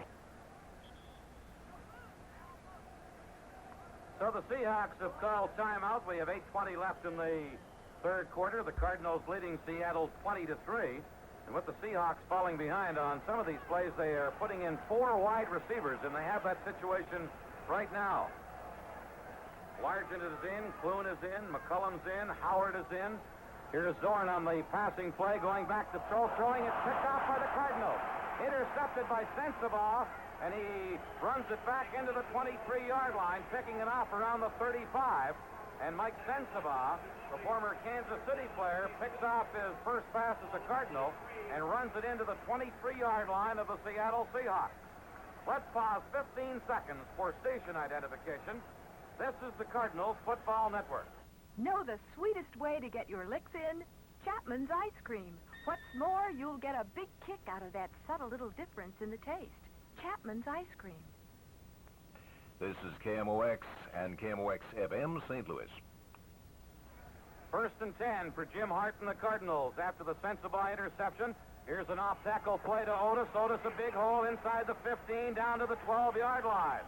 Still on his feet as they couldn't haul him down. Dave Brown, one of the first people to make contact, along with the strong safety Al Matthews. And they marked the ball down around the 12-yard line, which is close to first down territory for the Cardinals.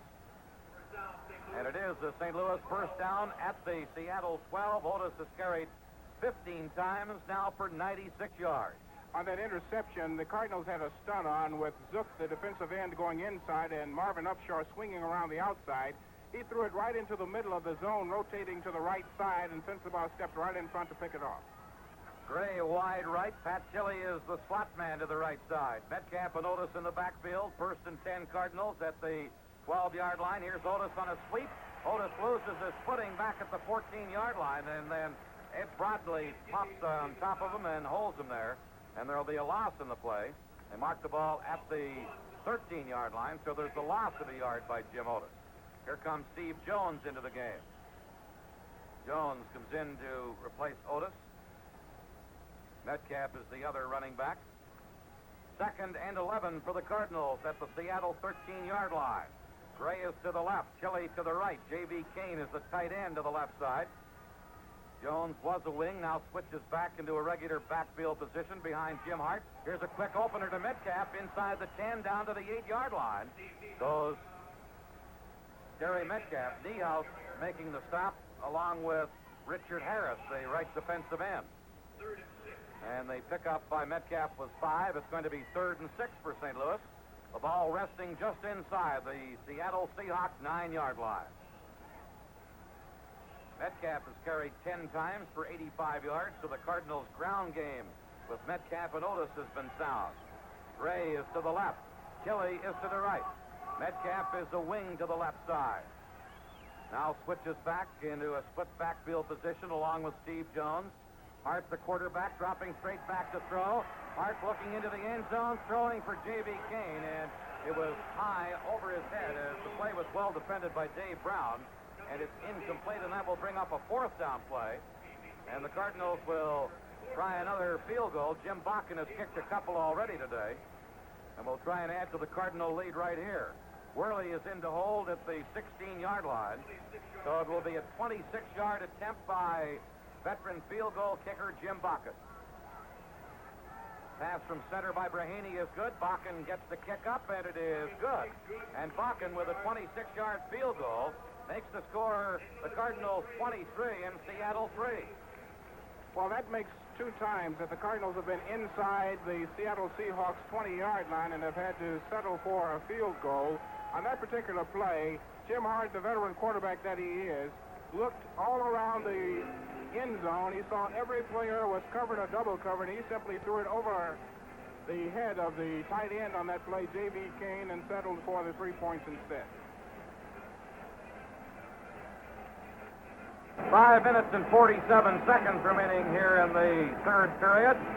Cardinals 23 and Seattle 3 as the Seahawks have battled the Cardinals pretty evenly through the first quarter and a half of this football game. So the Cardinals, under head coach Don Coryell, have now built up a 20-point lead on Seattle. Jim Bakken getting ready to kick off. The deep man is Andrew Bolton for Seattle, standing at his 3-yard line. Also back are Lyle Blackwood and Steve Largent, the rookie wide receiver.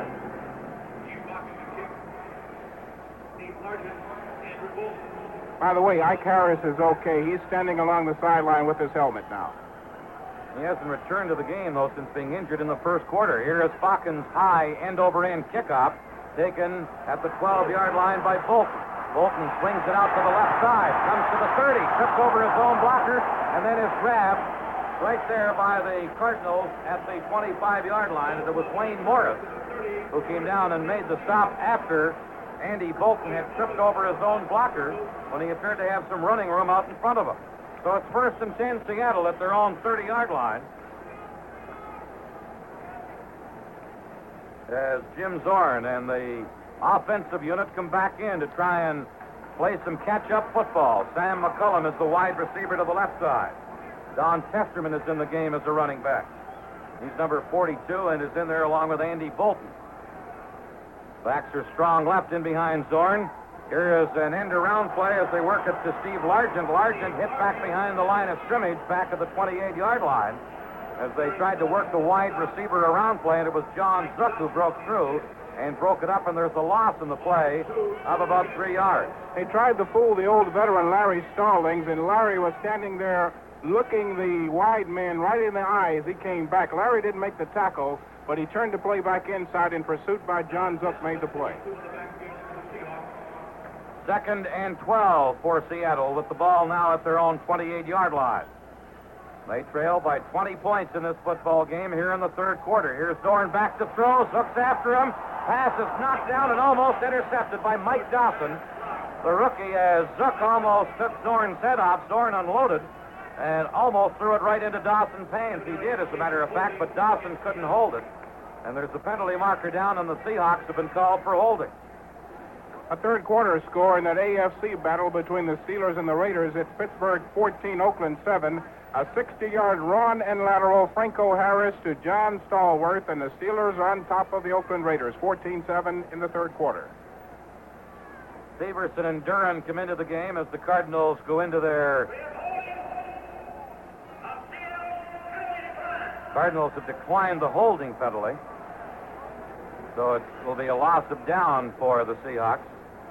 And will be 3rd and 12. Reeves and Hartle come out of there as Duran and Severson go in there. Clune comes out to the right side. McCullum is wide to the left. 3rd and 12 for Zorn and Seattle at their own 28-yard line. Zorn, the left-handed passer, back to throw, throwing, and it is almost intercepted by Mark Arneson. Arneson had it, went to run, and forgot to bring the football with him, and it's incomplete. As Arneson had the play smelled out and almost had it picked up. And the Seahawks will be forced to punt here on 4th and 12 with the ball at their own 28-yard line. Gary Hammond dropping back for the Cardinals. We have 4 of 48 left in the third quarter. Hammond backs up to the Cardinal 31-yard line. And the rookie punter, Rick Ingalls, is in to do the punting. Ingalls, the number 3 draft choice of Seattle out of Tulsa University.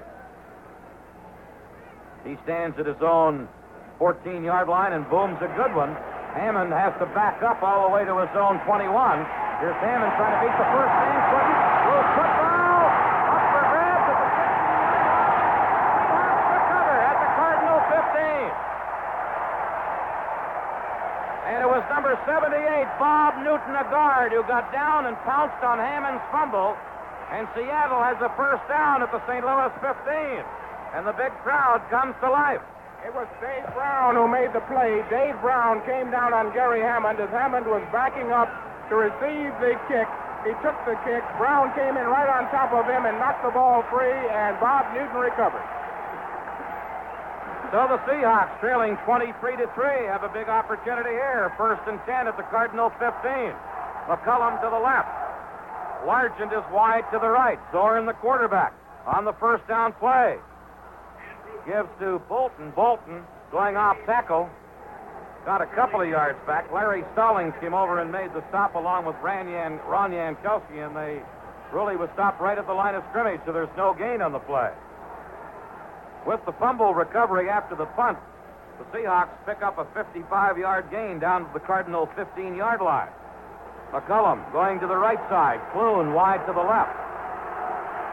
Testerman and Bolton are the setbacks. In behind quarterback Jim Zorn. 2nd and 15. Zorn back to throw. Chased out of the pocket.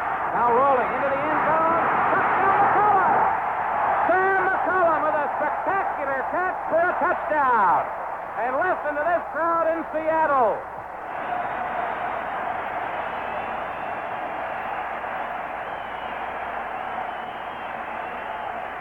Jim Zorn coming out of the pocket. He rolled left. He could have run, and then he threw into the end zone. Sam McCullum made a one-hand catch along his pant leg and tumbled into the end zone. A sensational catch because Zorn threw the ball too low, but what a great one-handed catch by Sam McCullum backing into the end zone. And the Seahawks have just scored their first touchdown in the NFL. Zorn into hole for the extra point. Here's Bitterlich, the rookie, booming it up, and it's good.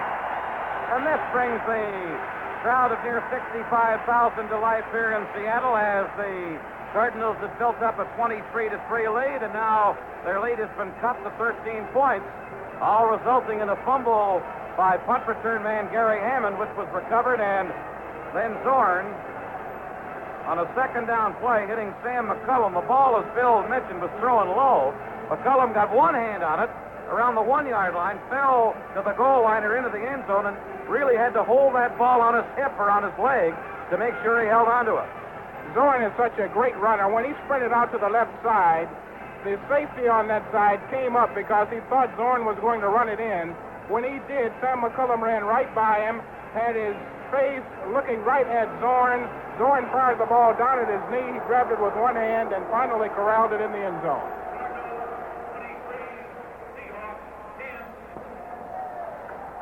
So the Cardinal lead has been cut to 23-10, and the Seahawks have scored their first touchdown. Sam McCullum, the wide receiver, has the distinction of scoring their first touchdown. He's a 3-year man out of Montana State. Now Bitterlich getting ready to kick off to Latin and to Wayne Morris. Long end-over-end kickoff taken by Morris and fumbled at the 5. Now he has it. Morris to the 10, to the 15. Wayne Morris out to the 20 and gets up to about the 28-yard line. Cardinals mishandled that kickoff, and Morris had to be quick to recover it, and finally does get it out to the 28-yard line. Jim White, the first man downfield to make the stop, and the Cardinals, with their lead cut to 13 points, and with 3:33 left here in the third quarter, have a 1st and 10 situation at their own 28. Jim Hart has had trouble finding Mel Gray open. That's because Ike Harris is not in there to take the other side deep. But I kind of think that Mel Gray is going to show up pretty soon. Kelly is to the left. Mel Gray is to the right. Otis and Metcalf the setbacks. J.B. Kane, the tight end, right. Here's Hart back to throw.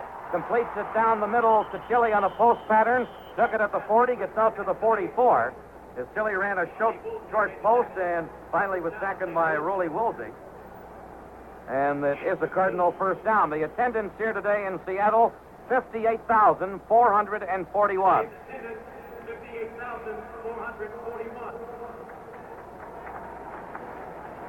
1st and 10 Cardinals, the ball at their own 44-yard line. Chili to the left, Gray wide to the right. Now Chili switches in as a tight end on the left side. Here's Hart on the first down play to Otis. Otis off tackle. Is hit right at the 45 and thrown back to the 43-yard line. And Steve Niehaus, the number 1 draft choice from Notre Dame, was there to make the stop on the play. Big number 71. Also in on the play was Richard Harris. And they ruled that Otis had picked up about a yard in the play, so it's 2nd and 9 for St. Louis. I still have to feel that they're trying to draw these linebackers in. Mel Gray does not go all ball game without running a deep post or that fly pattern. Mr. Gray's number has to be on the board, and I think it has to be in this series. Gray is to the left, being covered by Roley Woolsey. Chili to the right, being covered by Eddie McMillan. 2nd and 9 Cardinals. Here's Hart. Little swing pass out to the right side to Chili. Gets the block across midfield. Inside the 45 down to the 42-yard line. Ed Bradley, the middle linebacker, and Ken Geddes, the left side linebacker, make the stop as they work a little screen pass out to the right side to the wide receiver, Pat Tilley. He got a couple of blocks and goes for a first down at a 12-yard gain to the Seattle 43-yard line. If the Cardinals get desperate enough, the Seattle Seahawks are going to see that flanker pass because they have it on the program, but they won't use it unless it's absolutely necessary. Now Gray is to the left, so is Chili, as he is the slot man out on the left side. 1st and 10 Cardinals at the Seattle 43. Handoff going to Otis. Otis beats a man at the line of scrimmage inside the 40, down to the 35 to the 34-yard line. And Dave Brown, the free safety, came over to make the stop for Seattle, as Otis is now over the 100-yard mark in rushing. And the Cardinals have another... Well, it's not a first down. They're about a yard short, so it's going to be 2nd and 1. Otis has 104 yards unofficially in the ball game thus far. 2nd and 1, Cardinals. Gray comes out to the right side, being covered by Eddie McMillan. Chili is the slot man to the right. I formation behind quarterback Jim Hart. On 2nd and 1, the handoff going to Metcalf. Metcalf breaks the tackle, breaks it down to the 31-yard line, and has a first down for the Cardinals.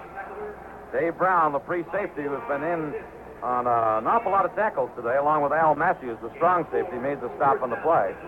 And Metcalf and the Cardinals have a first down at the Seattle 31-yard line. 33 seconds left here in the third quarter.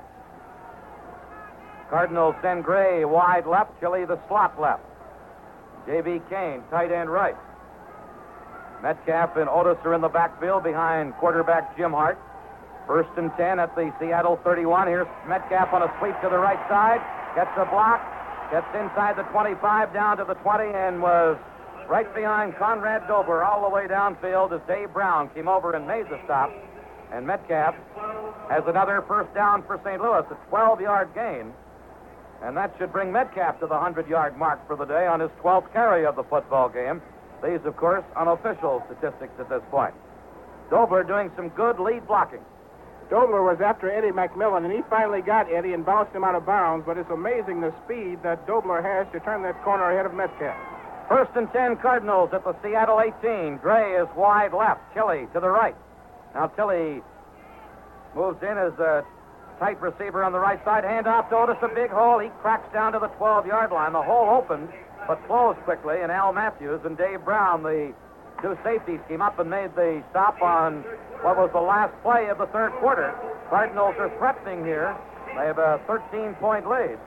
And that's the end of the third quarter, but the score, St. Louis 23, Seattle 10. All stalking the sideline, still not smiling. I don't think he likes the way Seattle has shown up here this afternoon.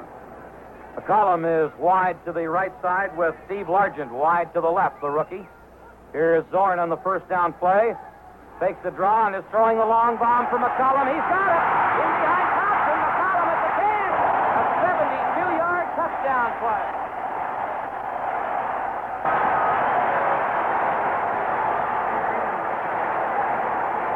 That time, Jim Zorn faked into the middle of the line to take the pressure off of him, and then it was Norm Thompson isolated on Sam McCollum on a deep post. And did Zorn ever lay that ball right on his fingertips over the outstretched hands of Norm Thompson? 72 yards for Seattle for the score. Now the extra point try by Don Bitterlich, the rookie from Temple. In to hold is Zorn, who threw that long 72-yard touchdown pass. Here's Bitterlich with the kick, and it's good. And the Seahawks have pulled to within 13 points of the Cardinals again. They are a testy bunch. There's an official timeout in the score. The Cardinals 30, Seattle 17. Here comes Bitterlich's kickoff. Jerry Latin comes up, takes it at the 15-yard line. He's to the 20, Latin to the 30.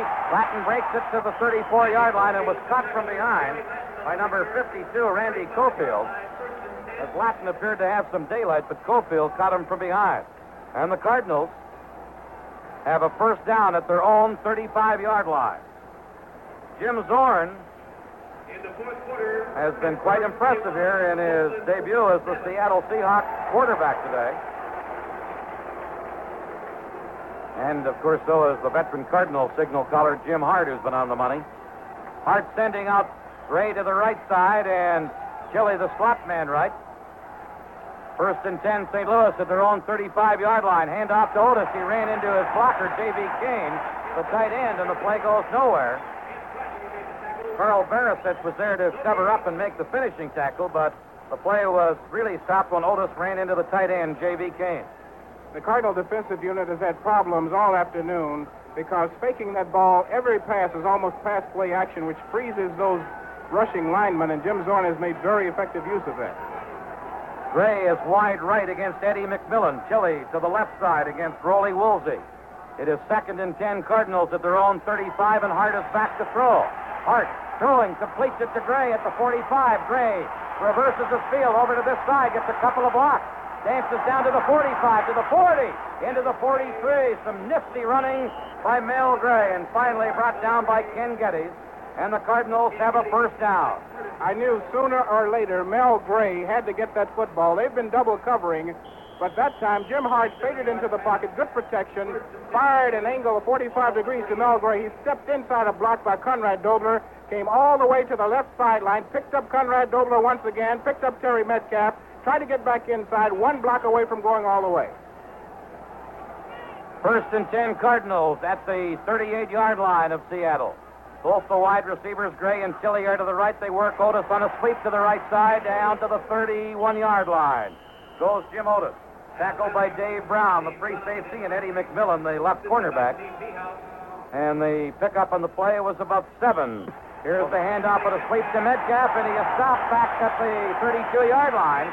Ken Geddes, the left linebacker, broke through. The corner was cut off, and they stopped Metcalf for a little bit of a loss on the play.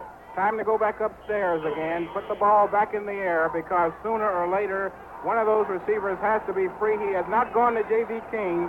If Mel Gray can clear out one side, drag in Kane right under him, then one of the two should be open. 3rd and 4 Cardinals. Gray has caught a big pass on this drive. It's 3rd and 4 Cardinals at the 32-yard line. Gray to the left. Chili is to the right. Hart is back to throw. Under some pressure. Ducks under, and they have him sacked. The number 1 draft choice from Notre Dame. Sacks the Cardinal quarterback, Jim Hart, for a loss of 4 yards, back to the 35-yard line. And that is something that many teams don't do to the Cardinal quarterback. Teams only did it 8 times all year last year as they led the National Football League in no sacks. And Dallas played 9 quarters of football against the Cardinals and never got Jim Hart once. But that time, Jim took about 8 or 9 seconds because nobody was open. The Seattle Seahawks again covered very well as they're going to forego the field goal. Gary Joyce in to do the punting for the Cardinals, stands at midfield. Will try and probably angle it out of bounds. Tries to kick it to the far sideline. Bounces and goes into the end zone. Oh, they rule it went out about the 3-yard line. And if the fans argue about that, or boo about it, I'm not really surprised. I thought it had gone into the end zone, Bill. No, I'll tell you why.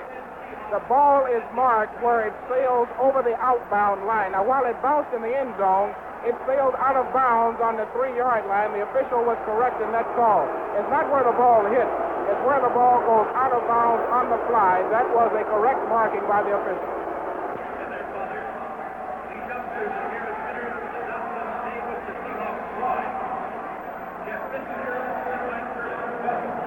We have 10 minutes and 27 seconds left in the fourth quarter.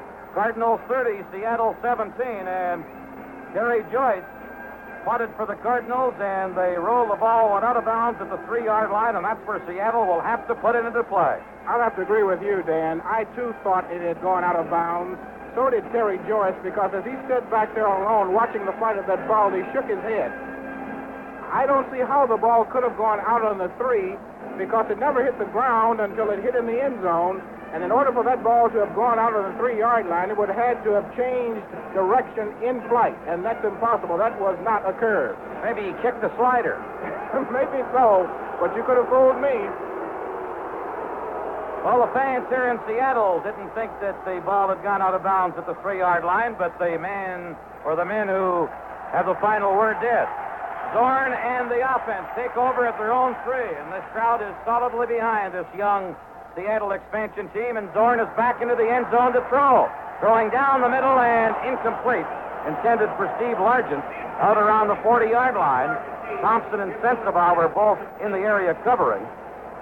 So Zorn dropped back into the end zone and went for a long pass to the rookie wide receiver, Steve Largent. Into the game now is Ralph Nelson. Now, if Zorn... Along with Don Testerman is the other running back. If Zorn goes deep now, the Cardinals have an excellent chance of picking it off because he's backing into the end zone and doesn't have that much time to look around. Largent wide to the right, McCullum wide to the left. Here's Zorn rolling back into the end zone, rolls to his left, completes the pass out at the 15-yard line to Ron Howard, the tight end. Howard tackled by Ken Reeves, but got it to the 15-yard line, and Seattle has the first down, and Jim Zorn continues to be very impressive. He is really baffling the Cardinal defense because when he rolled that time, the defensive end was caught inside, and the tight end coming across laterally was in position to pick it off. First and 10, Seattle at their own 15. Largent wide right, McCullum to the left side, and Zorn again back to throw. Throwing to Largent, complete at the 23, out to the 25, to the 27. And another first down as he stepped out of bounds when bumped by Norm Thompson. And Jim Zorn, the young rookie quarterback, has this crowd excited here at the Kingdome in Seattle. Well, John Zook has not been in on the passer all evening long. The Cardinals are stunning all over the place, trying to find the right combination. But I think Charlie Davis is going to go back in soon. They have Mike Dawson and Upshaw in. There's been not enough pressure in the middle of that pocket. And you've got to force him out, and that end has to play wide, or he's going to do what he's been doing so far, and that's put 17 points on the board. First and 10, Seattle at their own 27-yard line. Here's Zorn again back to throw. He's hit on 2 in a row. A left-handed thrower throwing long, and it is caught. A diving catch at the Cardinal 33-yard line. Worley and Sensabaugh beaten on the play on a great diving catch by Steve Largent. That was a sensational catch. Steve Largent flying down the left sideline. The Cardinals were not close enough on him, and he caught that ball right on his fingertip while he was diving. A sensational catch by Steve Largent. Zorn has now hit on 3 passes in a row. That one a circus catch by Steve Largent, recently obtained by Seattle from Houston. Now Steve Rabo, a wide receiver, into the game. Zorn back to throw again. Zorn under pressure throws, and this one's incomplete as he was hit just as he threw. Charlie Davis. Charlie Davis was the man who made the hit, and Zorn was off balance when he threw the football. Zorn has really been impressive here. He's 6'2", 200-pounder, a left-handed quarterback who was waived by Dallas just 2 days before the season opener last year to make room for Preston Pearson. Originally signed by the Cowboys as a free agent, he earned Little All-America, Little All-Coast, and was Southern California College Division Player of the Year in 1973 at Cal Poly. As Zorn and Seattle come out 2nd and 10 at the Cardinals' 33-yard line. Zorn back to throw under pressure, and he's sacked back there. Charlie Davis and John Zook in on the hit for the Cardinals, and they finally get to Zorn. As I said before, the pressure has to come from the two tackles to force him out of that pocket. And when Charlie Davis wants to get to that passer, there is nobody in the National Football League who can keep him out. The rap on Charlie is that he does not go full out on every play. When Willie Zappalak sent him in there, he said, get the passer, and that is precisely what Charlie Davis has done. The secondary has looked bad because Zorn has had too much time, but Charlie Davis is fired up, and Zorn doesn't have that time now. A loss of 9. It's 3rd and 19. Seahawks have 4 wide receivers in the game at this point. 3rd and 19. Zorn back to throw. Gets away from the rush. Takes off down the far sideline and gets back to the 35-yard line before Severson chased him out of bounds. See where they rule that he did step out. It was around the 35. It's going to be marked about the 33-yard line. And that's going to leave them still about 9 yards short and a 4th down play coming up. 8:10 left in the football game. And they're going to go for it.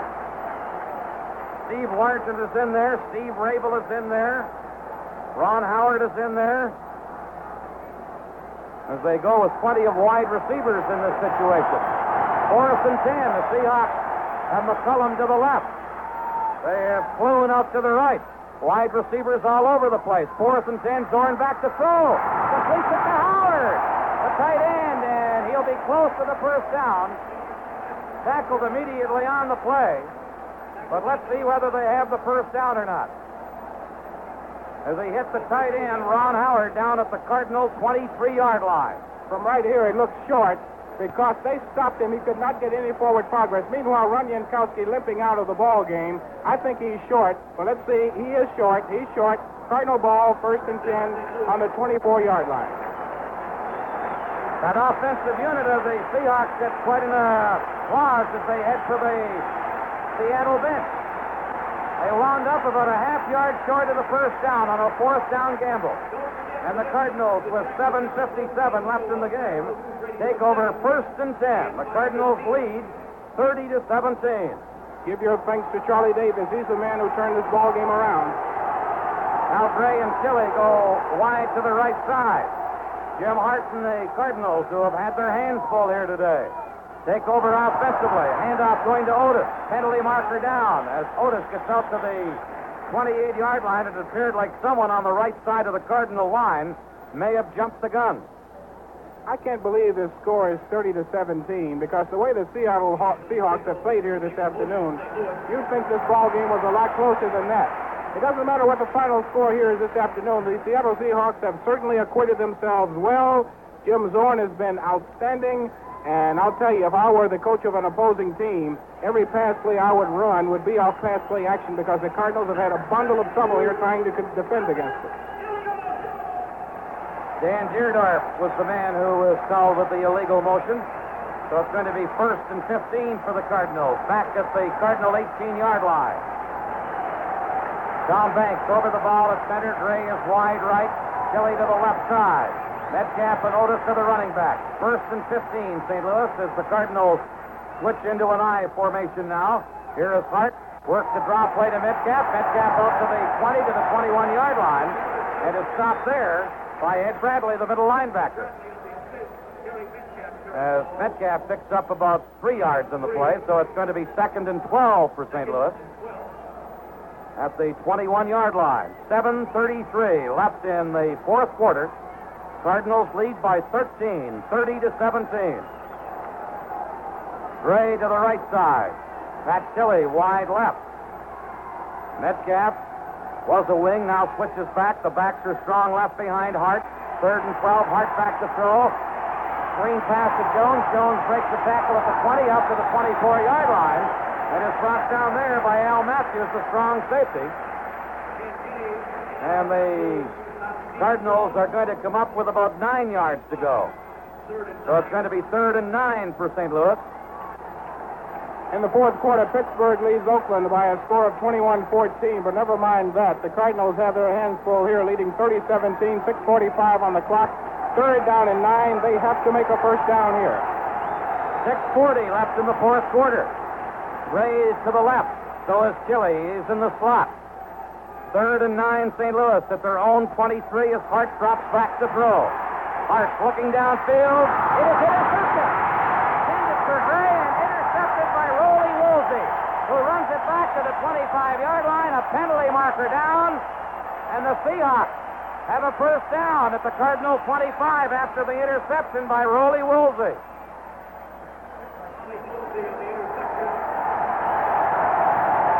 That pass was intended for Mel Gray. Apparently it was tipped on the way by Mike Curtis, and that may have led to the interception by Woolsey. What was that penalty marker about, Bill? I didn't see an indication. But whatever it was against the Cardinals. It was a personal foul. I saw Conrad Dobler tangling with one of the Seahawks. That might have been it. It was a tripping penalty assessed against Conrad Dobler. The Seahawks decline the penalty and have a first down after the interception by the cornerback, Rolly Woolsey, at the Cardinal 27-yard line. 6:22 remaining. Cardinals lead by 13. Charlie Davis was the man of the hour in the last defensive series. He'll have to be the man of the hour again because he has to collapse that pocket on Jim Zorn.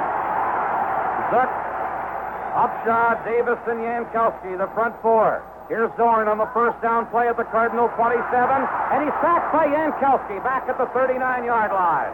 Penalty marker down. Jankowski came in from the blind side. Big loss on the play, but a penalty marker was thrown.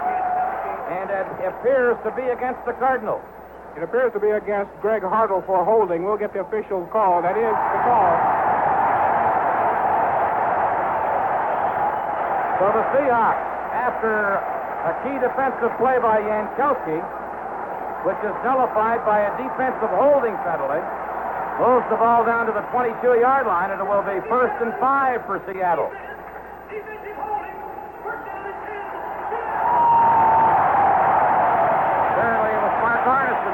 With the holding penalty. 6:17 remaining here in the fourth quarter. Cardinals' lead has been cut to 13, and the Seahawks are threatening.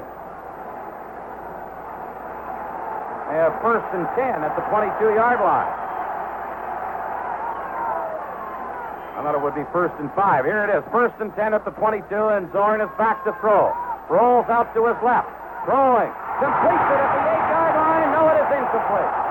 The receiver larged it but up, had the ball, but when he was hit by a Worley at the sideline, he coughed it up. And a good hit by Worley to shake the ball loose from the rookie wide receiver, Steve Largent. Time and time again, when the Cardinals have had the ball game on the line, number 22, Roger Worley, he came up and put a shot around the right arm of the wide receiver and knocked the ball free. Don Testerman leaves the game. Ralph Nelson comes in as a running back. I can't remember the last time they used a running back, though. Zorn has been constantly throwing the football. As Largent wide to the left. Sam McCullum to the right. 2nd and 10, Seattle at the Cardinal 22.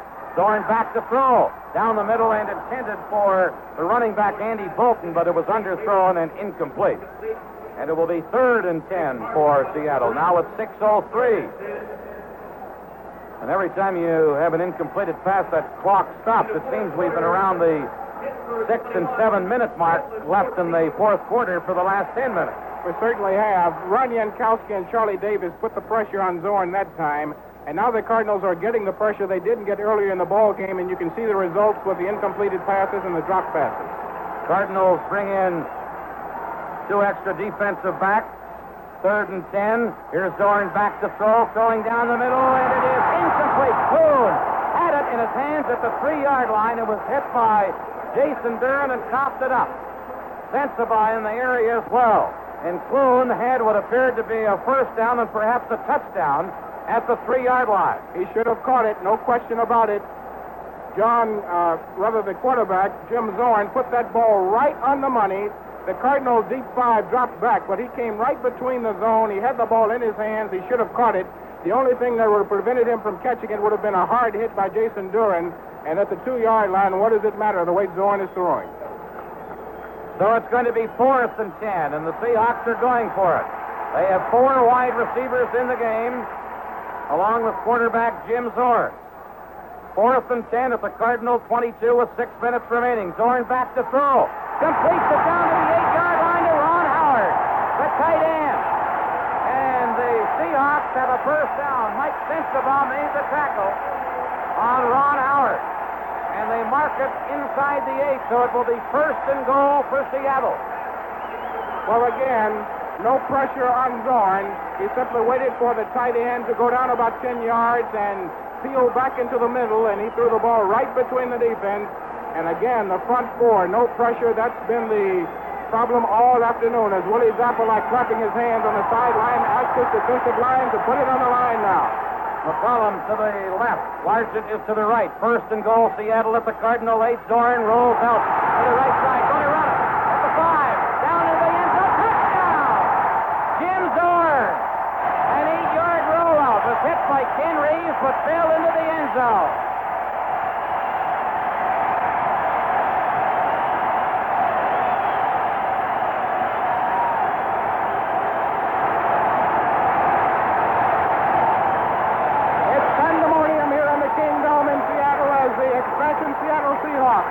Are now 30-23 behind the football Cardinals, and what an exhibition of passing these Seahawks have put on here this evening.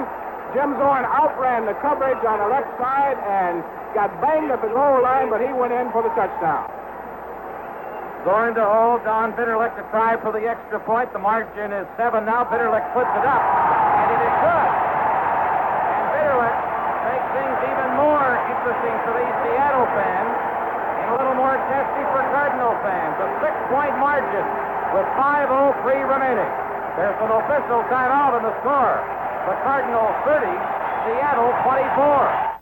What's in the lineup for this fall? Chevrolet, bringing you Cardinal football and quality cars. The spotlight this season is on the first-string line of compact cars, Chevette, Vega, and Monza.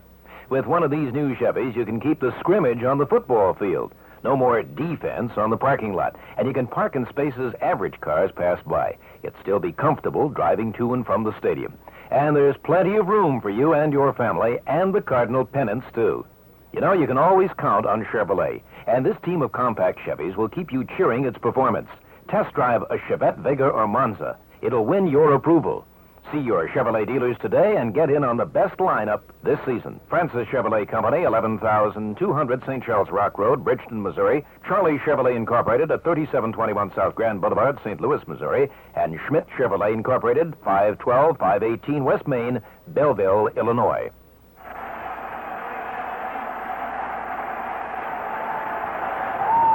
Dane Kelly with Bill Wilkerson back in Seattle, Washington. 5:03 left in the 4th quarter.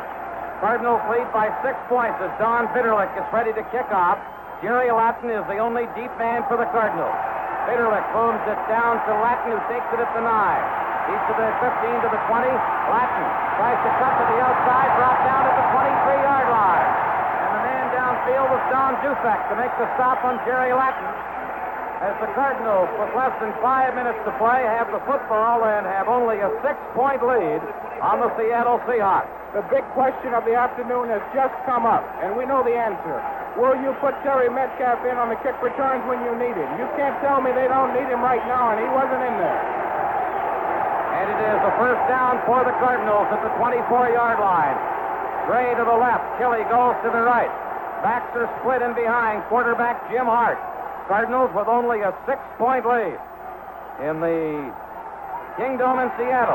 Here's the handoff going to Otis. Otis powers his way off tackle up to the 31-yard line before Steve Niehaus drifted back along with Don Hanson, the middle linebacker, to make the stop. And the pickup on the play was about 7. It will be 2nd and 3 for the Cardinals, who will try and eat up the clock here and move the football at the same time. Seattle has 2 timeouts remaining. The Cardinals have all 3 of theirs. 4.5 minutes left. Chili wide right, Gray to the left. I formation in behind Jim Hart on 3rd and 3. Here's the handoff to Metcalf, who gets out to the 34-yard line. It appears to have the first down for St. Louis. Hanson, the middle linebacker. And Errol Barisic, the right tackle, make the stop. And it is a Cardinal first down. I'll tell you, time and time again, this great offensive line has saved the day for St. Louis. They had to make a first down, and they did. You don't want to put the ball up unless you're trying to surprise somebody, and the offensive line has to do the job right now. 1st and 10, Cardinals at their own 34. Gray wide left, Tilly in the slot to the left side. Here's Hart handing off to Otis, who goes off tackle. Tripped up at the line of scrimmage, but falls to the 37-yard line, and it was Jim White from his defensive end post who came over to make the stop. And the gain was about 3 on the play, and it will be 2nd and 7 for St. Louis, now with 3:27 remaining in the 4th quarter. If the teams were tied after regulation time, they would play sudden death overtime. Here's Gray, wide right. Otis has now gained 131 yards unofficially on 25 carries. 2nd and 7, Cardinals at their own 36. Hand off to Otis, the sweep to the right side. Gets across the 40, out to the 43-yard line. Stopped short of the first down by Mike Curtis, the right side linebacker, and Dave Brown coming up from free safety. Pickup was 5, and it's going to be 3rd and 2 for St. Louis. With the ball now out at the Cardinal 43-yard line. Clock running, 2:45 remaining in the 4th quarter. Here comes Steve Jones into the game. Out of the game comes Jim Otis. 3rd and 2, St. Louis. At the Cardinal 43-yard line. Jim Hart working on a long count. Turns, hands to Steve Jones. Jones breaks the tackle, breaks away across midfield. Down to the Seattle 45-yard line and has a first down as Jones picks up about 10 yards in the play and almost broke the play. Eddie McMillan and Jim White made the stop, and the Cardinals have a first down at the Seattle 47, and the Seahawks have called a timeout with 2:12 remaining here in the 4th quarter. You talk about a great offensive line. At the line of scrimmage, it looked as if somebody dropped a bomb in the middle of the Kingdome. There were bodies piled everywhere, and the runner, Steve Jones, is moving down the field. The front 3 for Seattle didn't get off the line of scrimmage as Conrad Dobler, Tom Banks, Dan Dierdorf, Bob Young, and Roger Finney did a tremendous job of firing off that ball, and all they have to do is fire out and create just a small alley. That's what they did, and Steve Jones came within an eyelash of breaking that all the way. A great job by the Cardinal offensive line. They have had to do the work tonight because the defensive line has not. Well, the folks who have attended the first National Football League regular season game ever in Seattle, 58,441, have certainly enjoyed themselves here today. Hope you've enjoyed the broadcast back along the Cardinal Network. 30-24, the Cardinals lead, a margin of 6 points. And Bill, at one time in this second half, they had a 30-13 lead. I'll tell you, I didn't expect the Seahawks to come up with this kind of football game, and neither did the Cardinals. But Jim Zorn has just been magnificent. And while I've been talking about the defensive line not doing the job, don't let me overlook the fact that perhaps the offensive line for Seattle has been doing the job, because whatever the case may be, they have held the Cardinals out repeatedly. Charlie Davis came in on one series for a key sack and a key pressure on Zorn, but now the Cardinals not only have to keep this ball, they need at least 3 points on this drive. Tom Brahaney comes into the game, reports in as the tight end as Tilley comes out. 1st and 10, St. Louis at the 47-yard line. Jones and Otis are in the backfield. Cardinals, with 2:12 remaining, trying to move the football and stay on the ground. The handoff goes to Otis, off tackle. Otis gets to the 45, falls to the 44-yard line. Picks up about 3 yards as Steve Niehaus made the tackle on the play, and Niehaus has done very well in his opening game in professional football in regular season play. And we get the 2-minute warning from the field as Jim Hart comes to the Cardinal bench Cardinals leading 30-24. Otis picked up 2 yards in the play, so it's going to be 2nd and 8 for St. Louis at the Seattle 44-yard line. I like a good football game as well as the next fan, but I could have done without all this excitement here this afternoon because the Cardinals, who any realistic football fan would have had to expect the Cardinals to simply roll over the Seattle Seahawks. Maybe it was the crowd here, a crowd of over 50,000. Maybe that was it. Maybe it was the fact that the Cardinals took the Seahawks too lightly. Who can tell? Whatever it was, the Seahawks have given the Cardinals one heck of a battle in their first professional game as a National Football League franchise in the regular season. With 2 minutes to go, the score is 30-24, and there have been some fireworks here this afternoon. I know I really didn't expect this, Bill, did you? Heck no, I didn't expect it, and I'm sure that Don Coryell didn't expect it. You always worry about such a situation as this because the Seahawks, you could imagine, their first game, playing before the home folks, you could imagine they would be sky high, and you just hope that the team that's favored in this opportunity, the Cardinals, would have themselves ready to play, and you can never tell that until you start popping out on that line of scrimmage. Metcalf has gained 113 yards unofficially, Otis 138. So both over the 100-yard mark, a total offense of 251 yards between the two of them. Second time in Cardinal history that two running backs have gone over 100 yards in one game. 2nd and 8, St. Louis at the 44-yard line of the Seattle Seahawks with 2 minutes left in the fourth quarter. Mel Gray, the only wide receiver. High formation in behind the quarterback, Jim Hart. Here's the pitch to Terry Metcalf. Metcalf tries to sweep to the right side. Penalty marker down as Metcalf gets into the 38-yard line. Tripped up by Ken Geddes, the left side linebacker. And a penalty marker was thrown on the play. They're bringing the ball back. And it's a holding penalty against the St. Louis Cardinals. So that will make things even tougher for the Big Red as they try and protect the 6-point lead or add to the 6-point lead. Kelly comes back into the game. The center has been operating as a tight end.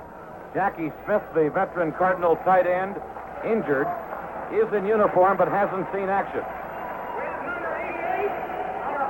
And it was J.V. Kane, the tight end, who was nailed with the holding infraction.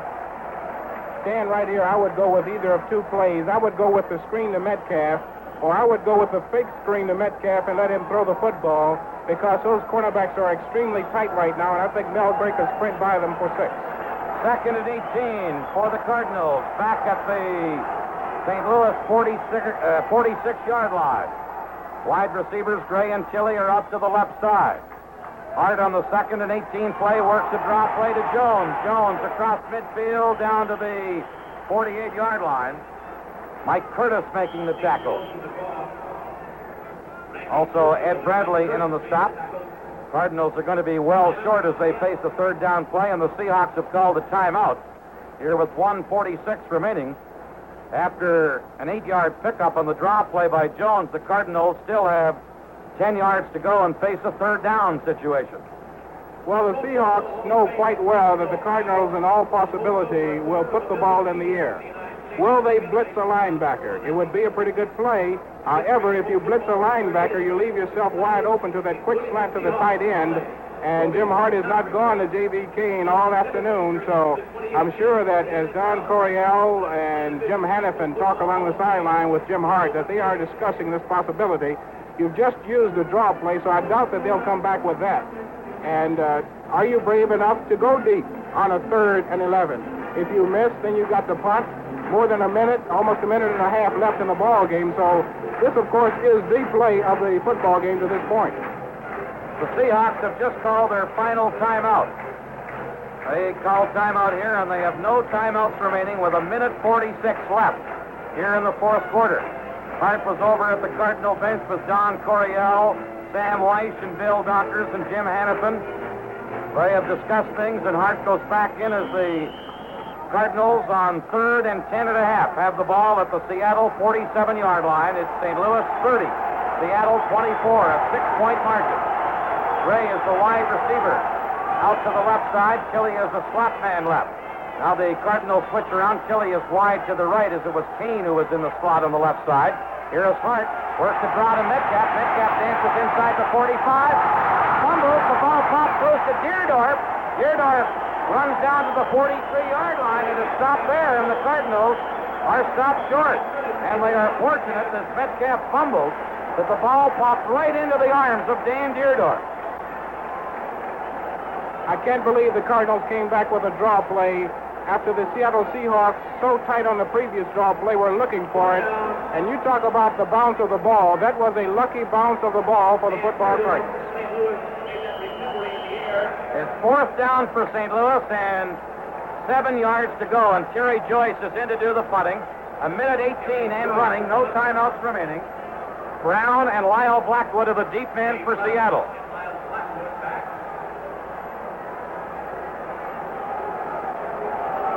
Clock continues to run. It's down to 1:04 as the Seahawks were substituting and they have no timeouts remaining. Cardinals in no hurry to put the ball into play until they are signaled into the huddle by the officials. And now the officials call a timeout. Oh, it's a delay of game against the Cardinals. Well, Joyce is going to have no trouble punting that ball deep anyway, so the Cardinals are not too concerned about a delay of game as the penalty moves the ball back to the 48-yard line. Joyce stands back at his own 37. 54 seconds remaining. As Joyce gets ready to punt for the Cardinals to the 6-point lead. 30-24. Cardinals lead Seattle. Pass from center to Joyce. He gets it away. Fair catch called for and made at the 17-yard line by Lyle Blackwood. And Seattle has one shot at it. They have no timeouts remaining. They have 48 seconds left. Seahawks have a first down at their own 17-yard line. This is the ball game. Yankowski, Zook, Upshaw, Davis, Arneson, Hartle, and Larry Stallings, Thompson and Worley, Sensabaugh and Reed are meeting in the field. They are clasping hands. They are telling each other, this is it. Let's do it. We'll see what happens. Seattle again with 4 wide receivers into the game. Even the setbacks are the wide receivers. Here is Zorn on the first down play. Back to throw. Throws it and completes it out to the 33-yard line to Howard, the tight end. Sensabaugh makes the stop on the play. The clock continues to run. 35 seconds. First down for Seattle out to their 35-yard line. And that's the play they have worked consistently well all day. The pass to Ron Howard, the tight end. Here's Zorn. Back to throw. Throws it out of bounds in the far sideline. He almost threw it up into the stands. And that stops the clock with 27 seconds remaining here in the fourth quarter. All right, a little bit of strategy. Can you afford to blitz the middle linebacker on this play to get Zorn out of that pocket? Now, the ends cannot effectively rush because Zorn can roll out. When he rolls out, the cornerbacks stop and start looking into the backfield, and the wide receiver could get behind them. So the defensive ends have to fly out to the sidelines to keep Zorn from rolling around them. That means, again, the tackles Upshaw and Davis will have to do the job, and they'll have to do it right now. Cardinals have in Duran and Severson is extra back. Here's Zorn back to throw, and he throws it, and it is incomplete into the hands and out of the hands of Ron Howard. Incomplete. Howard had the ball out about the 47-yard line and couldn't hold on to it, and Zorn was right on the money. 23 seconds remaining as the clock stops on the incompletion. And Larry Stallings made a bold effort to intercept that ball, but Zorn threw it so hard and so well that it went right past the hands of Larry Stallings. Boone is wide to the left, McCullum to the right. They also have Larson and Rabel, wide receivers in the backfield. Back is Zorn to throw. Sideline pattern and complete to McCullum, who's kept out of bounds at the Cardinal 48-yard line. Zorn, Thompson, and Duran were there defending on the play, but he was in behind and stops the clock with 17 seconds left. And Zorn hits Sam McCullum for a key completion. Clock stops with 17 seconds remaining. Ron Howard, the tight end, leaves the game. Cardinals leading 30-24. 17 seconds left. The Seahawks have no timeouts remaining. They've moved to the Cardinal 48-yard line. McCullum to the right. Boone is to the left. Elvis Darby is the tight end to the left side now, replacing Ron Howard. Here's Zorn straight back into the pocket to throw. Has time. Throwing down this sideline. Hopped and over to try and make the interception. Couldn't. And broke the play up. The pass intended for Largent. And we're going to pause here 15 seconds for station identification. This is the Cardinals Football Network. This is KMOX and KMOX FM, St. Louis. Right after the football game, we will have baseball star of the game and baseball scoreboard.